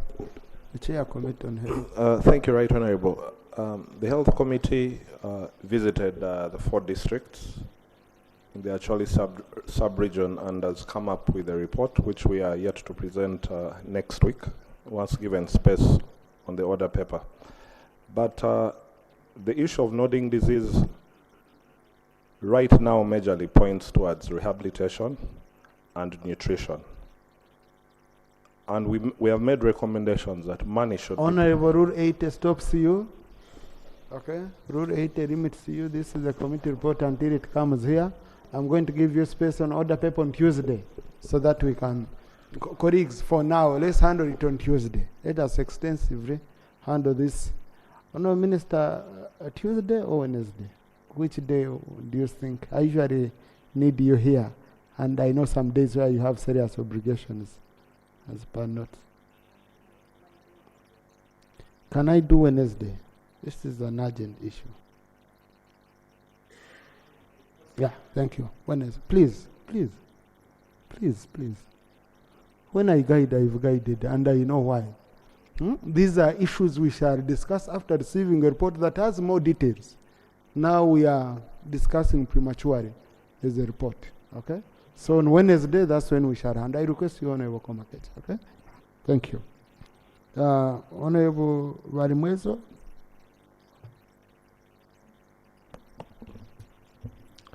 Thank you, Right Honorable Prime Minister.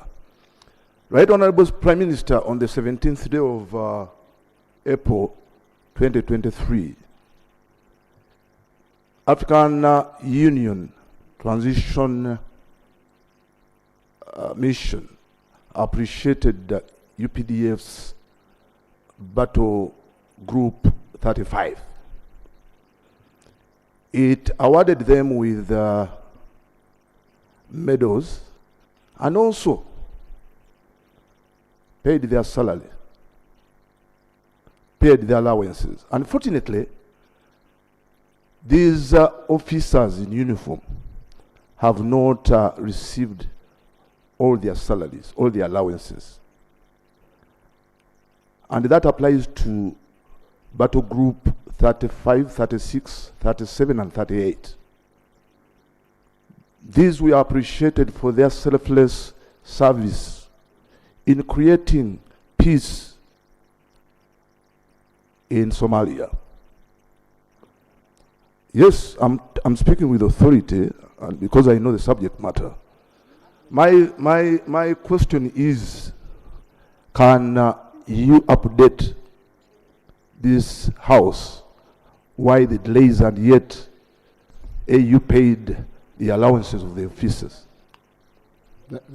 Usually, I don't envy the one who faces Honorable Mwezo's face when he's asking a question.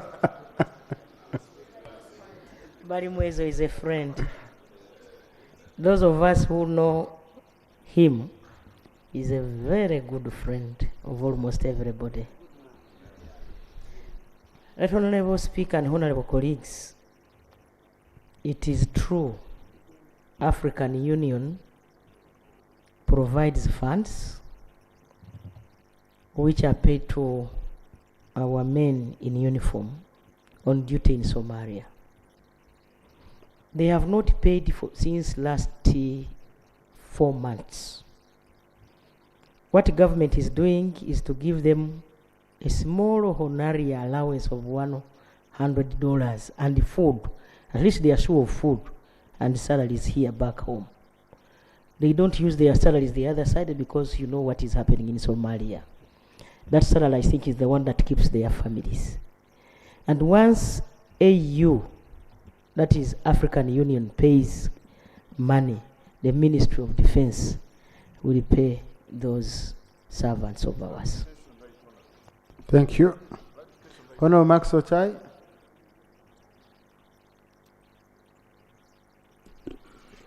Thank you very much, Right Honorable Speaker, for this opportunity.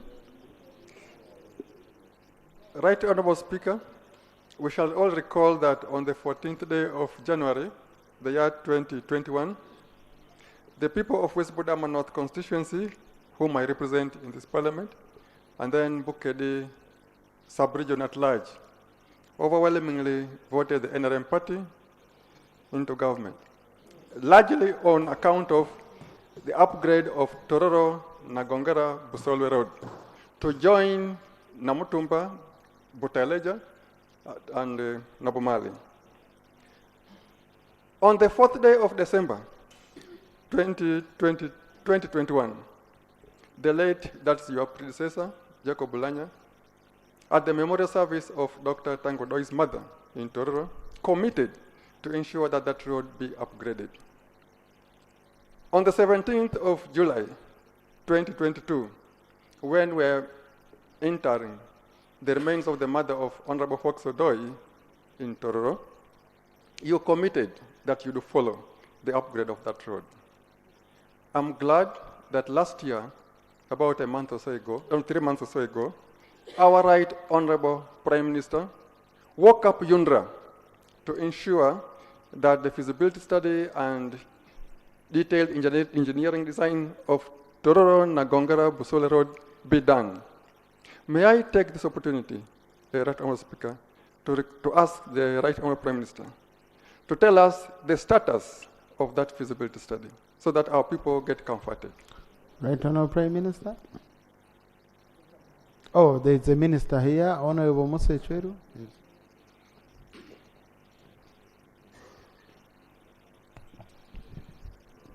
Right Honorable, the truth is that yes, they had initially done a design on the road, but because of the delay of getting resources, the original delay was overtaken. The original design was overtaken.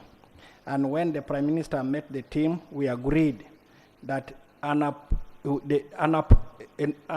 upgrade, they go and do redesign of the road to meet the present challenges that may have occurred to it over time now. And that is being done now. I want to report to this House that all these leaders, including yourself, but right from the presidents, has committed that we must look for resources to make sure that that road is done. And that's a commitment. A time frame for the design, so that Honorable Kamba, Right Honorable Kamba, add on something on that, and then on the same, because I know it's your same area. Yes, Right Honorable. I would like to know, for the sake of Namutumba, Butareja, Nabumari Road, whose designs are complete and the assessments for compensation was undertaken at least the Namutumba side. But from that time, nothing has happened. I would like to know what exactly is stalling the progress of that road. Thank you. Yeah, and Honorable Minister, and the timeline is, Honorable Max, which I wanted to know the timeline is for the feasibility study. No, for the feasibility study. That's the design and... Right Honorable, first of all, this is a complete loop. It comes all the way from Nabmali and ends in Namutumba. And we could not do it piecemeal. Until we complete the whole thing, then we present it as one project. But that I want to say that I will want to check with the teams that are on the ground, particularly the agency UNRWA, and find out how far they have gone. I did not come with that information here.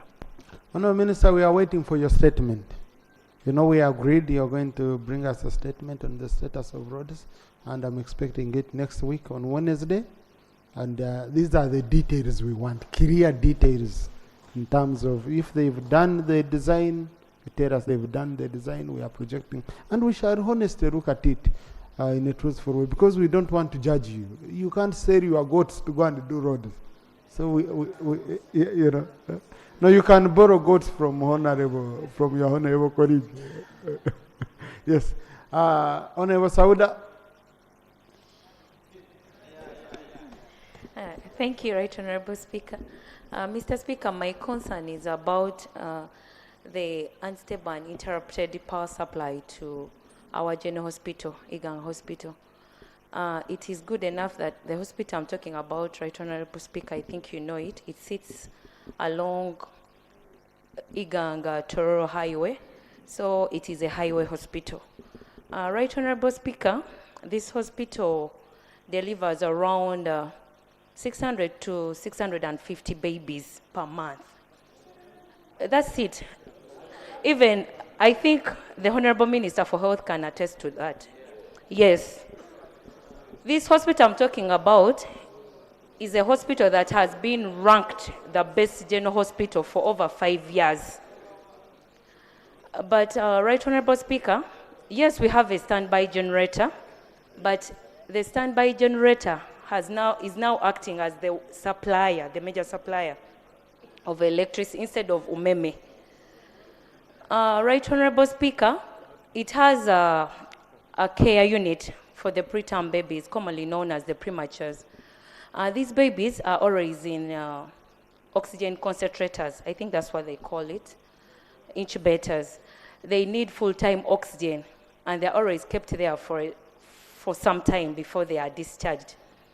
We always get around 60 to 120. All those details, we don't need to go into them. Let's go into... Straight? Yes. Right, Honourable Speaker, the problem is umeme. Remember, we've always been here on the floor asking for referral. If the referral has refused, at least let them come in.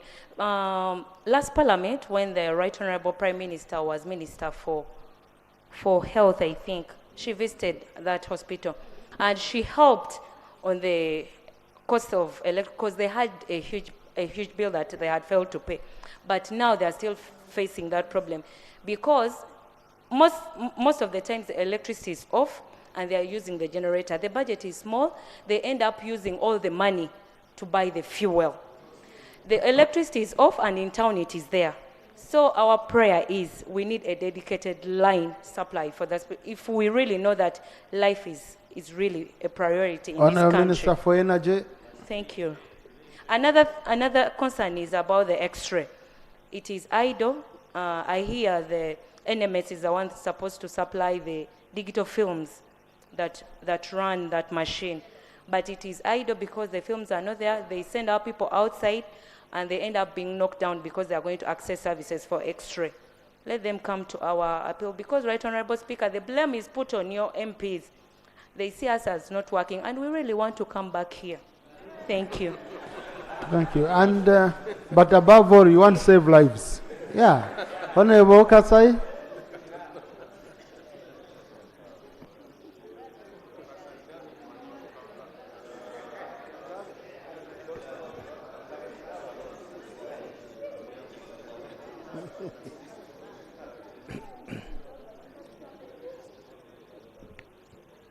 Right, Honorable Speaker, we are aware about the constraint in hospitals, and we are working with the Ministry of Health to upgrade electricity supply to the general hospitals under the guidance of regional referral hospitals.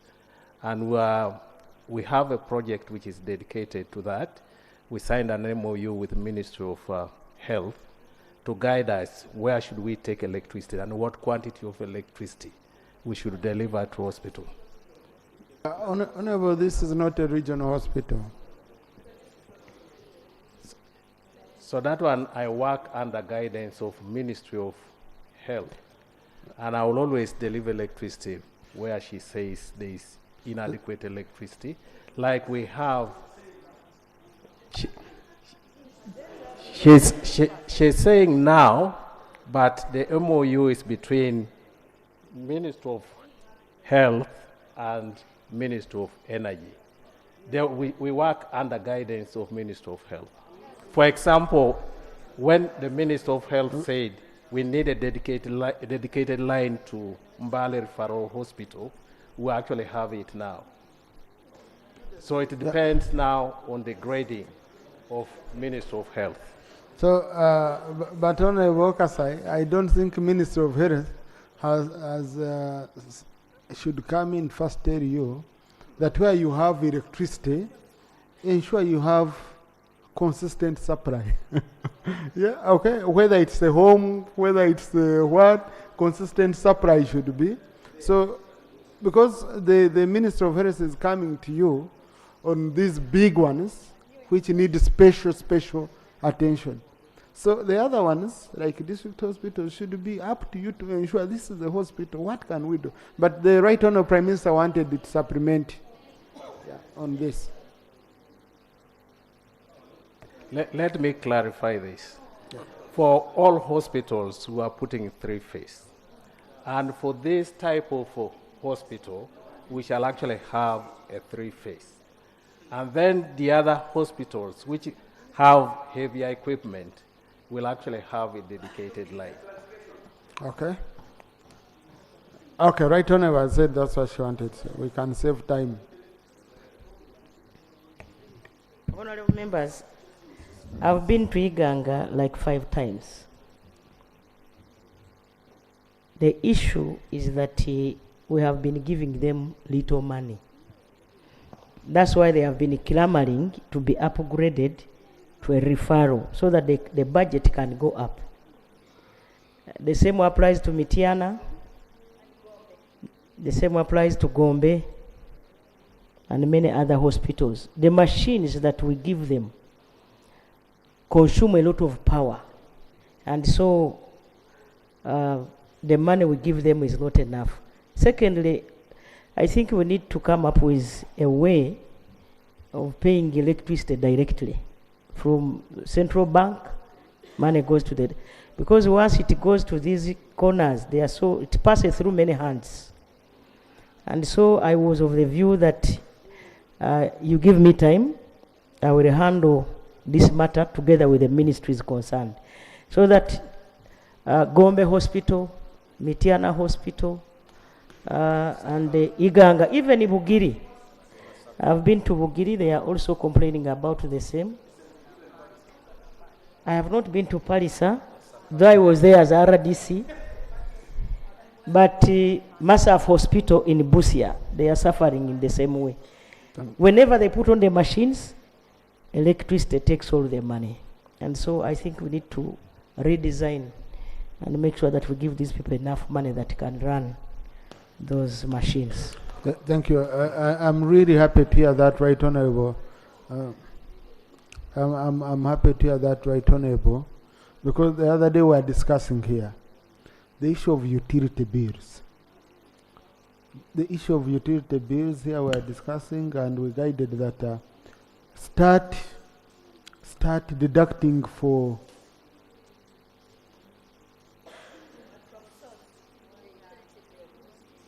Right Honorable Prime Minister, I needed your attention.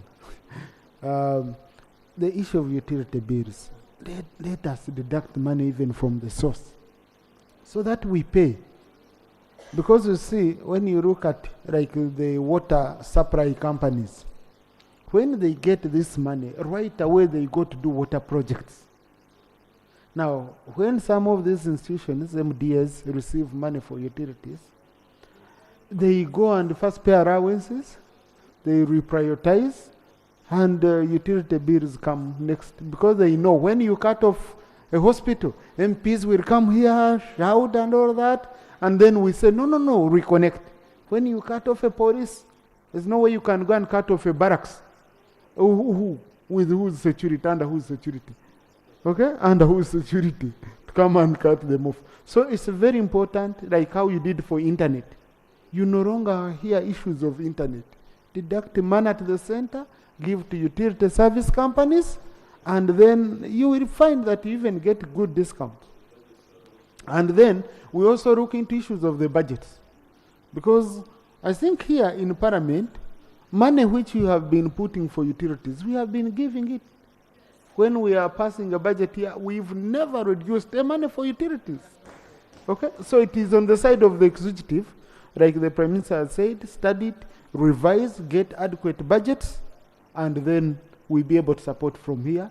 Then you deduct at the center, you give to your utility companies, Right Honorable Prime Minister.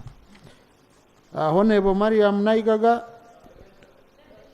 Thank you. On the issue of the X-ray, yeah, these are issues which they'll follow up. Yeah. Thank you, Right Honorable Speaker. Right Honorable Speaker, in 2018, the Minister of Health, who is here seated with us, issued alerts warning Ugandans on the dangers associated with using facilities that have asbestos roofings, mainly those that had run out of shape. And Right Honorable Speaker, last year in August, Honorable Tara from Tororo raised the same concern because Buked and Busoga has quite a number of schools that are still roofed by asbestos roofs, and they're out of shape. Right Honorable Minister did pledge to work together with the Minister of Education to come up with a list of these schools, and they get supported.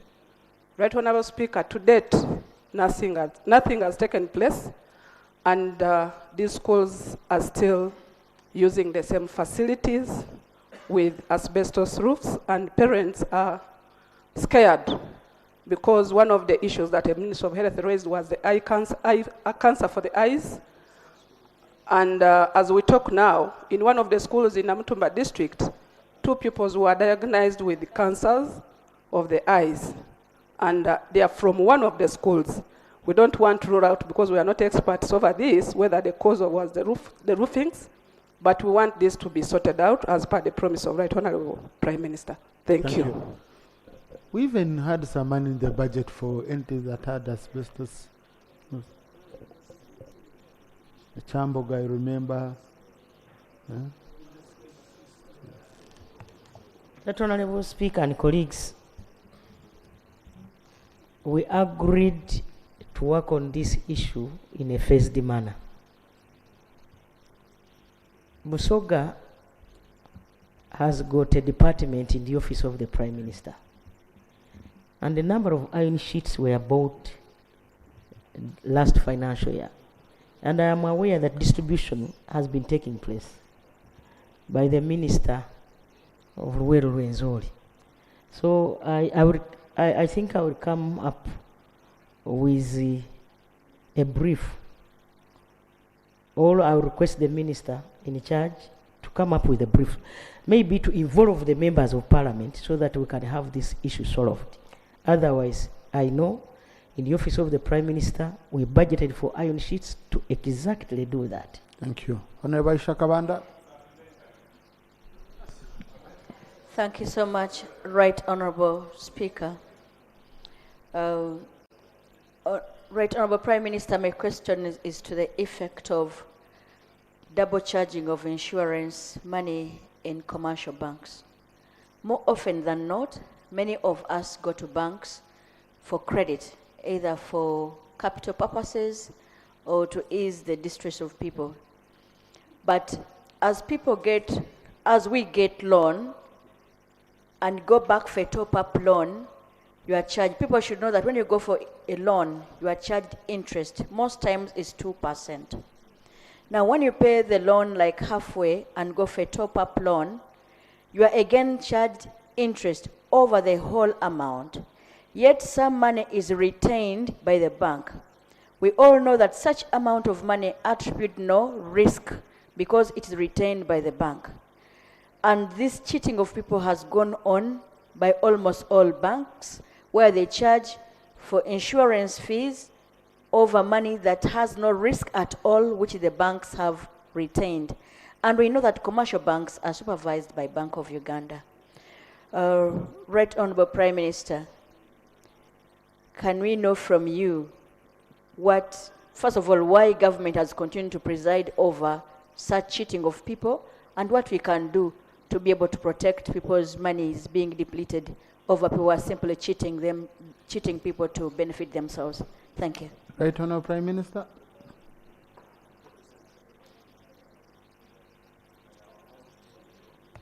Right Honourable Speaker and colleagues, I cannot give a definite answer now. I request the member to put this in writing so that I can get the answer next Thursday. Right Honourable Prime Minister, that you have officers here, they have captured it. Let them include it as part of, she has done her part. Okay? Yes. So let it be answered next Thursday. Honourable Enos. Thank you, Right Honourable Speaker. My question goes to the Prime Minister relating to the national backbone infrastructure. I'm made to understand that you're transferring the infrastructure to Uganda Telecommunication Company Limited, and yet this company is going to be sold to a private operator. Why would we transfer a national asset of that nature to a company that we're going to privatize in a few days to come? Number two, my second question goes to the Minister of Health. 13th February is International Condom Day. The Antonde district has been selected as the host district. Isn't it? Yes. Isn't it also important that she briefs us on such national days and what we need to do as politicians to support their efforts? Thank you so much. Did you, Robert, for it come yourself? My first time to hear about that day. Right, Honourable Is this Speaker. a government program, Honourable Minister? The permanent secretary is the chief guest. You chose the right, should we say you chose the right district host? Right Honorable Prime Minister, the Honorable Member is right. And the National Condom Day is commemorated annually. Yes, because it is true that people know about condoms, but many don't actually use it for protection. So it is held as an advocacy to remind people to use condoms for protection. The member is requesting that we bring a paper on that issue here. Right Honorable, I will leave that to your discretion to decide. I thank you. No, since it's a national day, now on a very, very serious note, protection is one of the preventive measures promoted by government. Honorable colleagues. So I don't know what we are laughing about, and only that it's a day I've never heard of being celebrated, but I think Parliament is a platform which we use to inform the public and educate the public about these issues. So, Honourable Minister, please bring a statement on this. And or government drops it as one of the policies it promotes. Yeah, yeah. And I know, Honourable colleagues, you use condoms. Yeah, so what is so, you know? Some of you are complaining even about the sizes. Some of you are, so it's, maybe it would be the time we can highlight it to the public that this is very critical in the fight against HIV AIDS. Okay? Honourable, on the backbone, sorry. That Honourable Speaker and Honourable colleagues, allow me time to get more information on the question asked by a member. Thank you. Honourable Kanyike.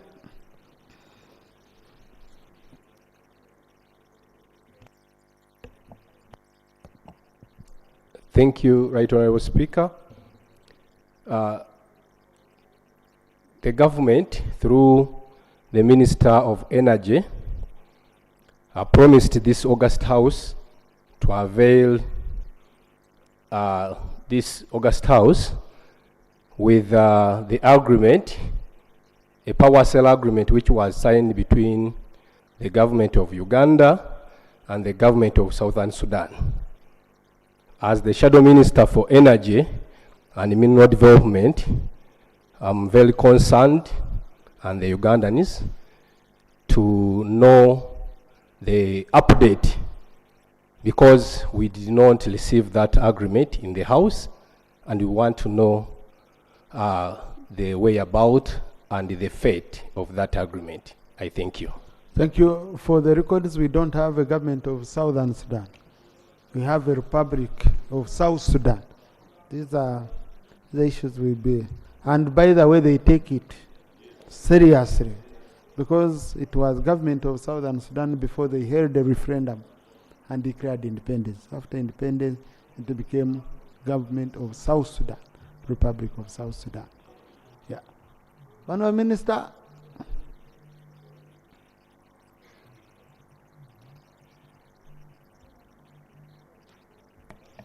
Right, Honorable Speaker.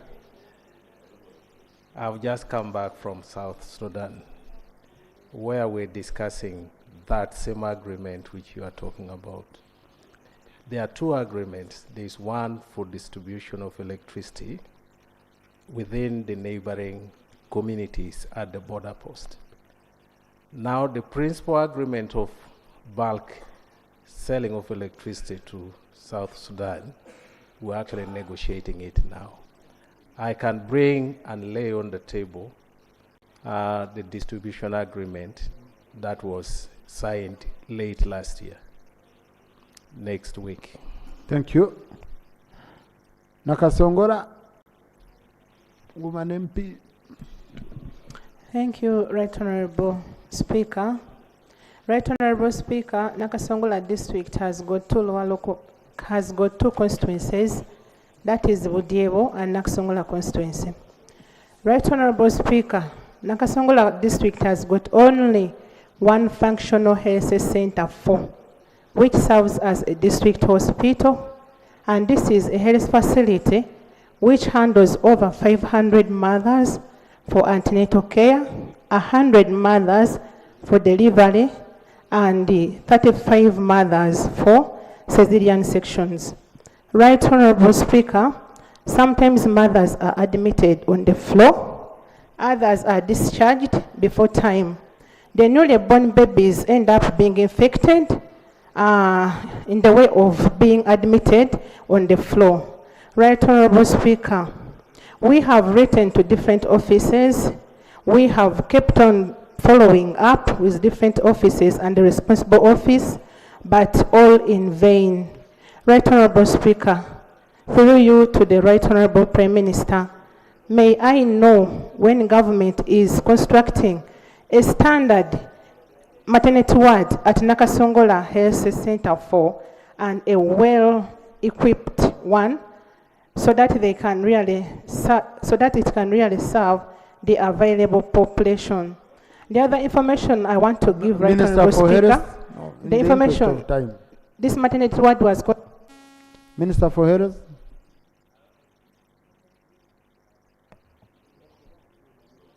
Right Honorable Speaker,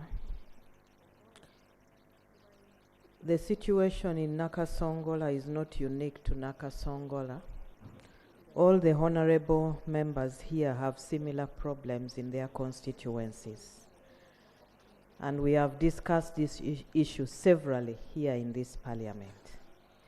All we need are resources. My humble appeal is that resources are mobilized so that we can address the issue once and for all.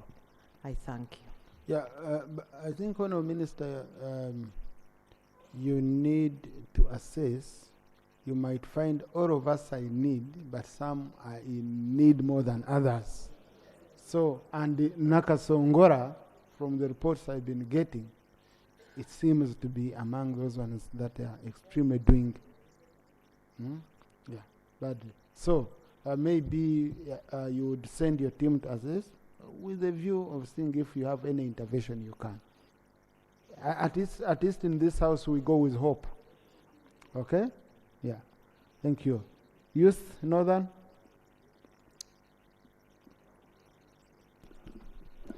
Thank you, Right Honourable Speaker. Right Honourable Prime Minister, I am concerned about the plight of most youth farmer cooperatives all over the country, but more specifically the ones in Bala, Ayer and Akalo that are in Kole that received support under the Agricultural Cluster Development Program, and they had machines for value addition installed since 2019. But up to now, there is no electricity extension, no water access, and most of the machines have wrong specifications. Right Honourable Prime Minister, when will these project sites of Aye, Bala and Akalo and others across the country get connected to electricity and other critical utilities for agro-industrialization? Honourable Minister for Energy.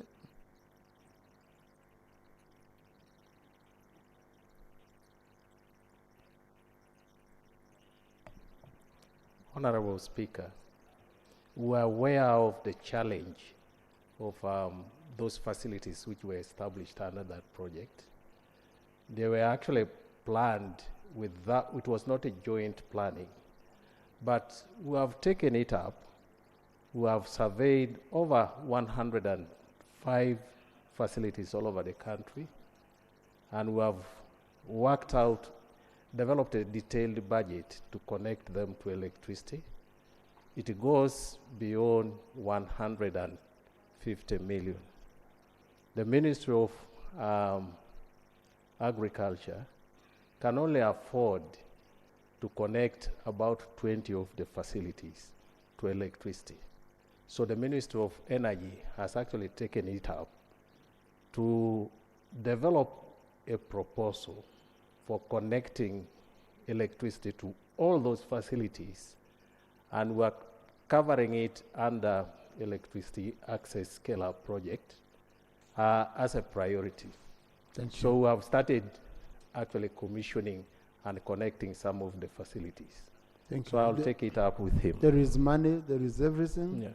Yeah. But honorable colleagues, you remember, honorable minister, our statement on status of electricity projects. I need it next week. I think we shall have it on order paper on Tuesday next week, so that we extensively discuss this sector. That Honorable Speaker and colleagues, ministries have been planning in isolation. They have been working in silos. And so we came up with a program approach, which is under my chair. And so the ministries of health, ministries of water, because there are some water points that were connected and they don't have electricity, so they cannot pump water. And much money has been spent.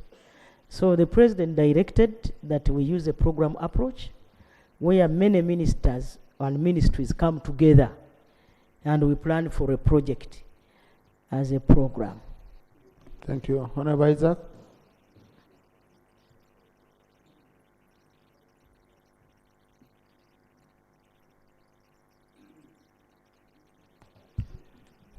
Thank you, Right Honorable Speaker.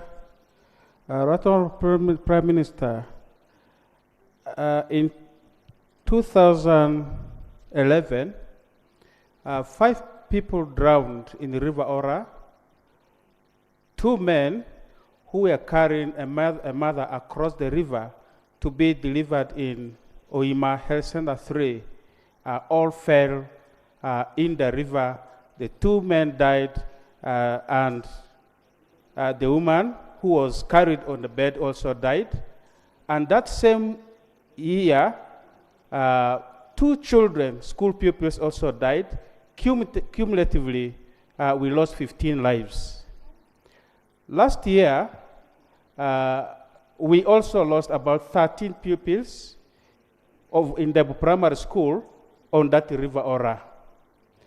And just as the schools opened on Monday, a P1 pupil of the primary school also drowned.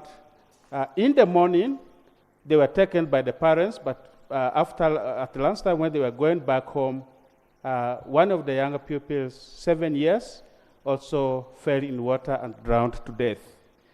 Right Honorable Prime Minister, when the 5 people died in 2011, I brought it to the attention of the Ministry of Works, and the ministry sent Engineer Odongo Richard to carry comprehensive inspection of all the bridges in Upper Madi, because cumulatively in 2021 we lost about 56 people in various spots on that river. And even earlier than that, I brought it to the attention of the President. Right Honorable Speaker, you guided that before we bring some of these issues, we should exhaust it with the line ministries. And I did it with the Office of the Minister for Works. I approached the Permanent Secretary. I approached, after all of them could not help, I brought it to the attention of the President. And the President has given a number of directives because we held a number of meetings. On 6th August 2021, the President, in a letter signed by Dr. Kenneth Omona, directed of course it was addressed to the Minister for Works, on the state of roads and bridges, and this never worked. In 2020, the same directive from State House, and even 2019, leave alone the ones of 2016, this issue has been on this floor, and I have exhausted all options. Right Honorable Prime Minister, when do you expect to save the lives of these children? because it is the only school, the only health center in Okolo sub-county where mothers have to go. And I think when we were at Chankwanzi, I met Honorable Musa Cheru over the same. I met the Minister Kasaija of Matia Kasaija of Finance to see that we really get a solution to this. Right Honorable Prime Minister, I beg to lay a number of documents for which this thing has told all this. I first of all want to lay a copy of the inspection report of selected bridges in Upper Madi County by Engineer Odongo Richard, dated 21st January 2022. I also wish to lay a presidential directive in a letter dated 6th August 2021, addressed to the Minister of Works and Transport. I beg to lay. Right Honorable Speaker, I beg to lay another presidential directive in a letter addressed to, among others, the Minister of Works and Transport, dated 8th July 2020, on submission of key issues in Upper Madi County, one of which was the issue of the Ora 3 bridge. I also beg to lay a letter dated 8th November on the state of roads and bridges in Upper Madi County. This was signed by Molly Kamkama, then the private principal secretary to the president. And lastly, I beg to lay a letter dated 6th August 2021. This was signed by Dr. Kenneth Omona on the state of roads and bridges in Upper Madi County, Madi Okolo district. Honorable Minister for Works. No, please, it's very clear. Right Honorable, first of all, it's unfortunate that lives continue to be lost in different corners of the country, and then in this particular area because of these challenges. I will want to beg that I will receive this communication from the different corners of government, and then we see what we can do. But what I can say with certainty is that yes, we do have a department responsible for bridges, both in the ministry and in YONRA. But sometimes they have constraints that I've already indicated to you. But we'll go and look at what can be done so that we can see how to intervene. Honorable Prime Minister, I want to supplement.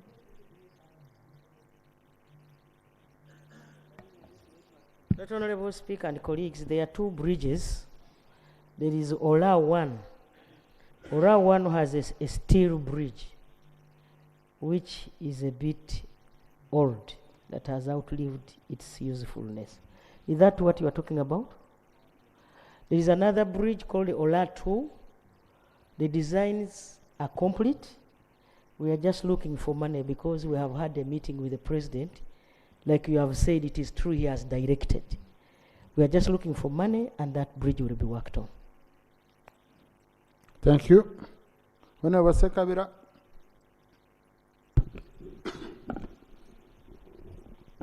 Thank you very much, Right Honorable Speaker. Right Honorable Speaker, on the 22nd day of November 2022, government presented a request to Parliament to borrow $331 million that would come with a grant of $276.5 million as a grant from World Bank to help in the distribution or connection of power in the different parts of the country. I personally supported the loan because I thought Katikam North would benefit from the same. May I know the status of that loan, if that loan really came true? Honorable Minister.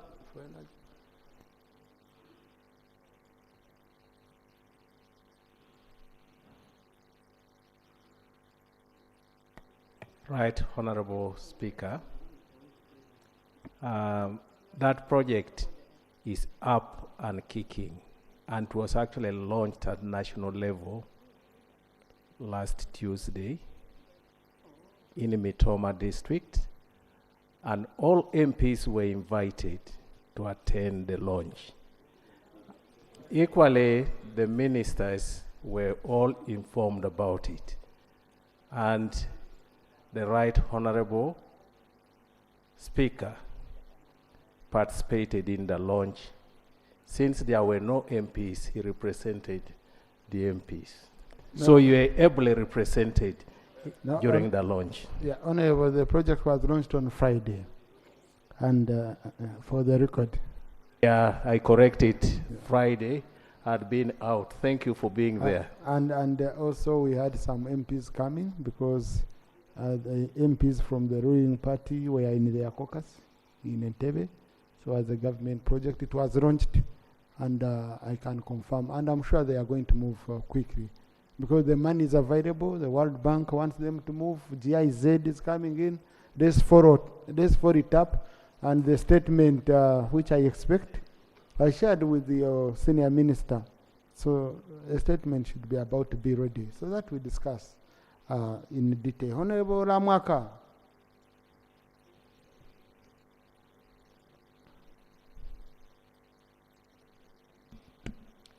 Thank you, Right Honorable Speaker, for the opportunity.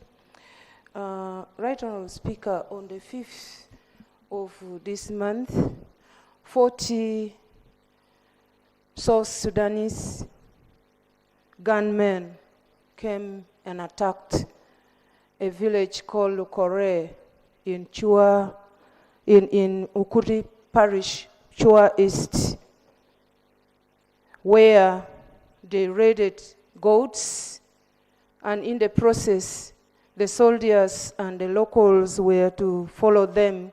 Unfortunately, they shot one man, a civilian, and he died at the spot. I want to applaud the UPDF for rescuing the rest and making sure that all the goats which were raided were recovered.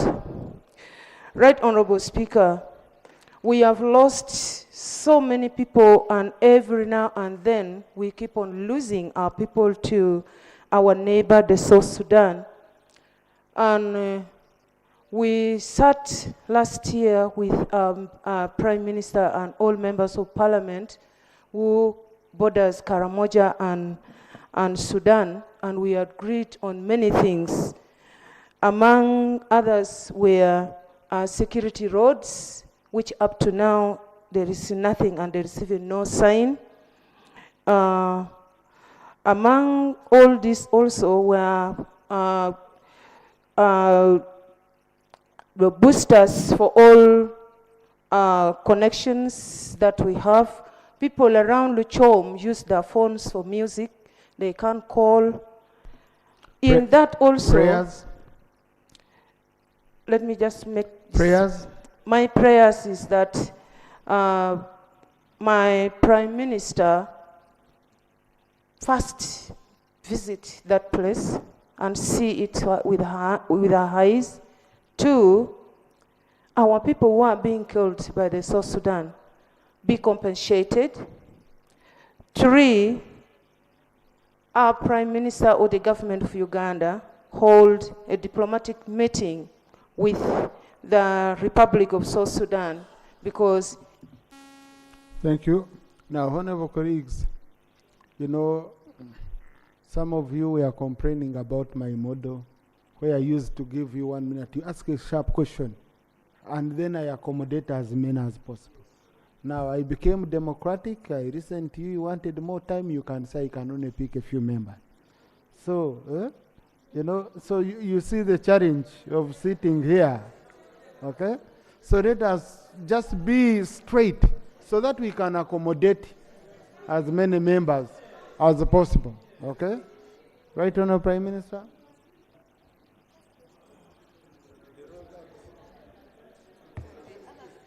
Honourable Speaker and colleagues, it is true we had a meeting with the members of Parliament and the district leaders. We also went on site some time back with the Minister of Defense the Minister of Tourism, and many others. We came up with resolutions. And these resolutions are being implemented, except that they started from the other side. And I request Honorable Chetu to tell us how far they have gone. But the districts neighboring Karamoja will be served with security roads so that our troops can curb these criminals effectively. We also agreed that some of these private people who have, like MTN, like Airtel, can help us to put their masks. They started from, I think, other districts. I will make sure that I cause another meeting again to remind them that we still need to cover your area. Thank you. Honorable Stella. Oh, Honorable Sempija. But Honorable Speaker, it is not really true that since that meeting, government has not done anything. On our part, defense and the EPDF, as everybody knows here, from one of the resolutions was to add numbers, and the Commander-in-Chief really authorized us to add numbers, and we even changed the commanders, we added other things, and there is a lot of difference as we talk now. But on security roads, we are supposed to go with him one of these days. Some work is being done also. Thank you. Honorable Stella. Thank you. Thank you, Honorable Speaker. Honorable Prime Minister, I would like to inform you that there is a deteriorating food security situation. I would like to inform you that there is a deteriorating food security situation in Moroto district following the prolonged drought experienced in the district for the last 3 years. Over 20,000 households with over 95,000 individuals in the district have been affected by food insecurity. The IPS indicates that Moroto is in the third phase, that is a serious phase, with many people affected. Moroto District Local Government last year in August wrote a letter to your office indicating about the situation and requesting for food assistance to save these lives. But up to date, there is no response. I would like to know when that response when you will provide for us a positive response with the aim of saving lives before things go acute. Right on, our Prime Minister.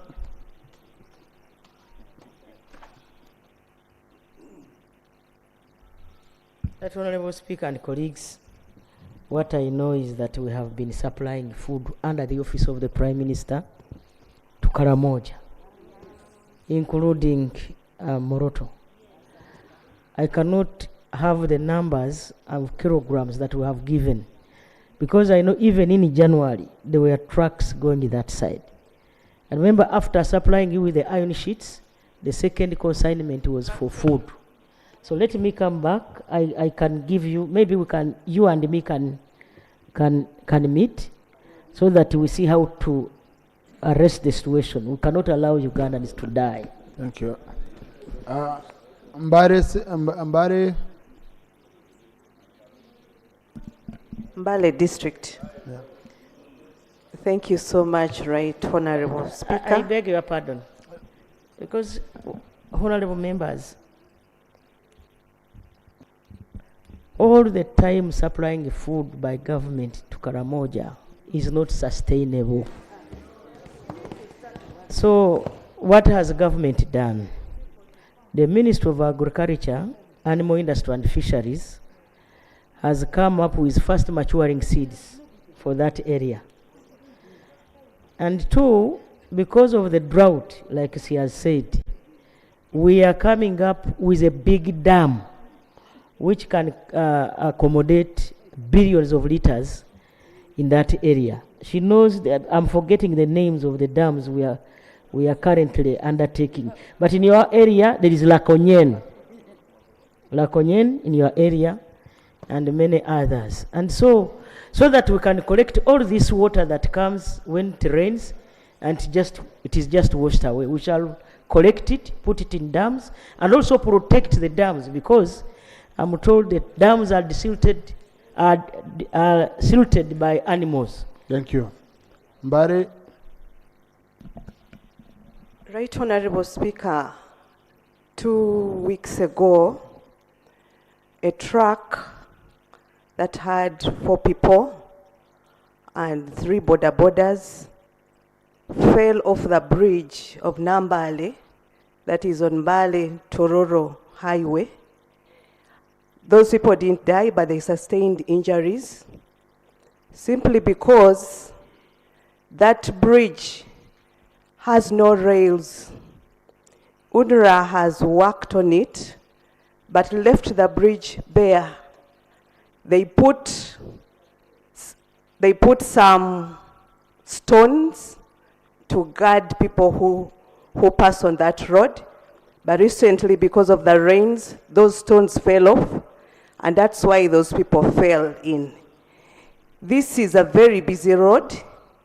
We know it passes many trucks that go to Sudan, so many road users on that road, including women and children. Prayers. And it is posing a very high threat to the people of the district. I request our Prime Minister and the Minister to update us on when that road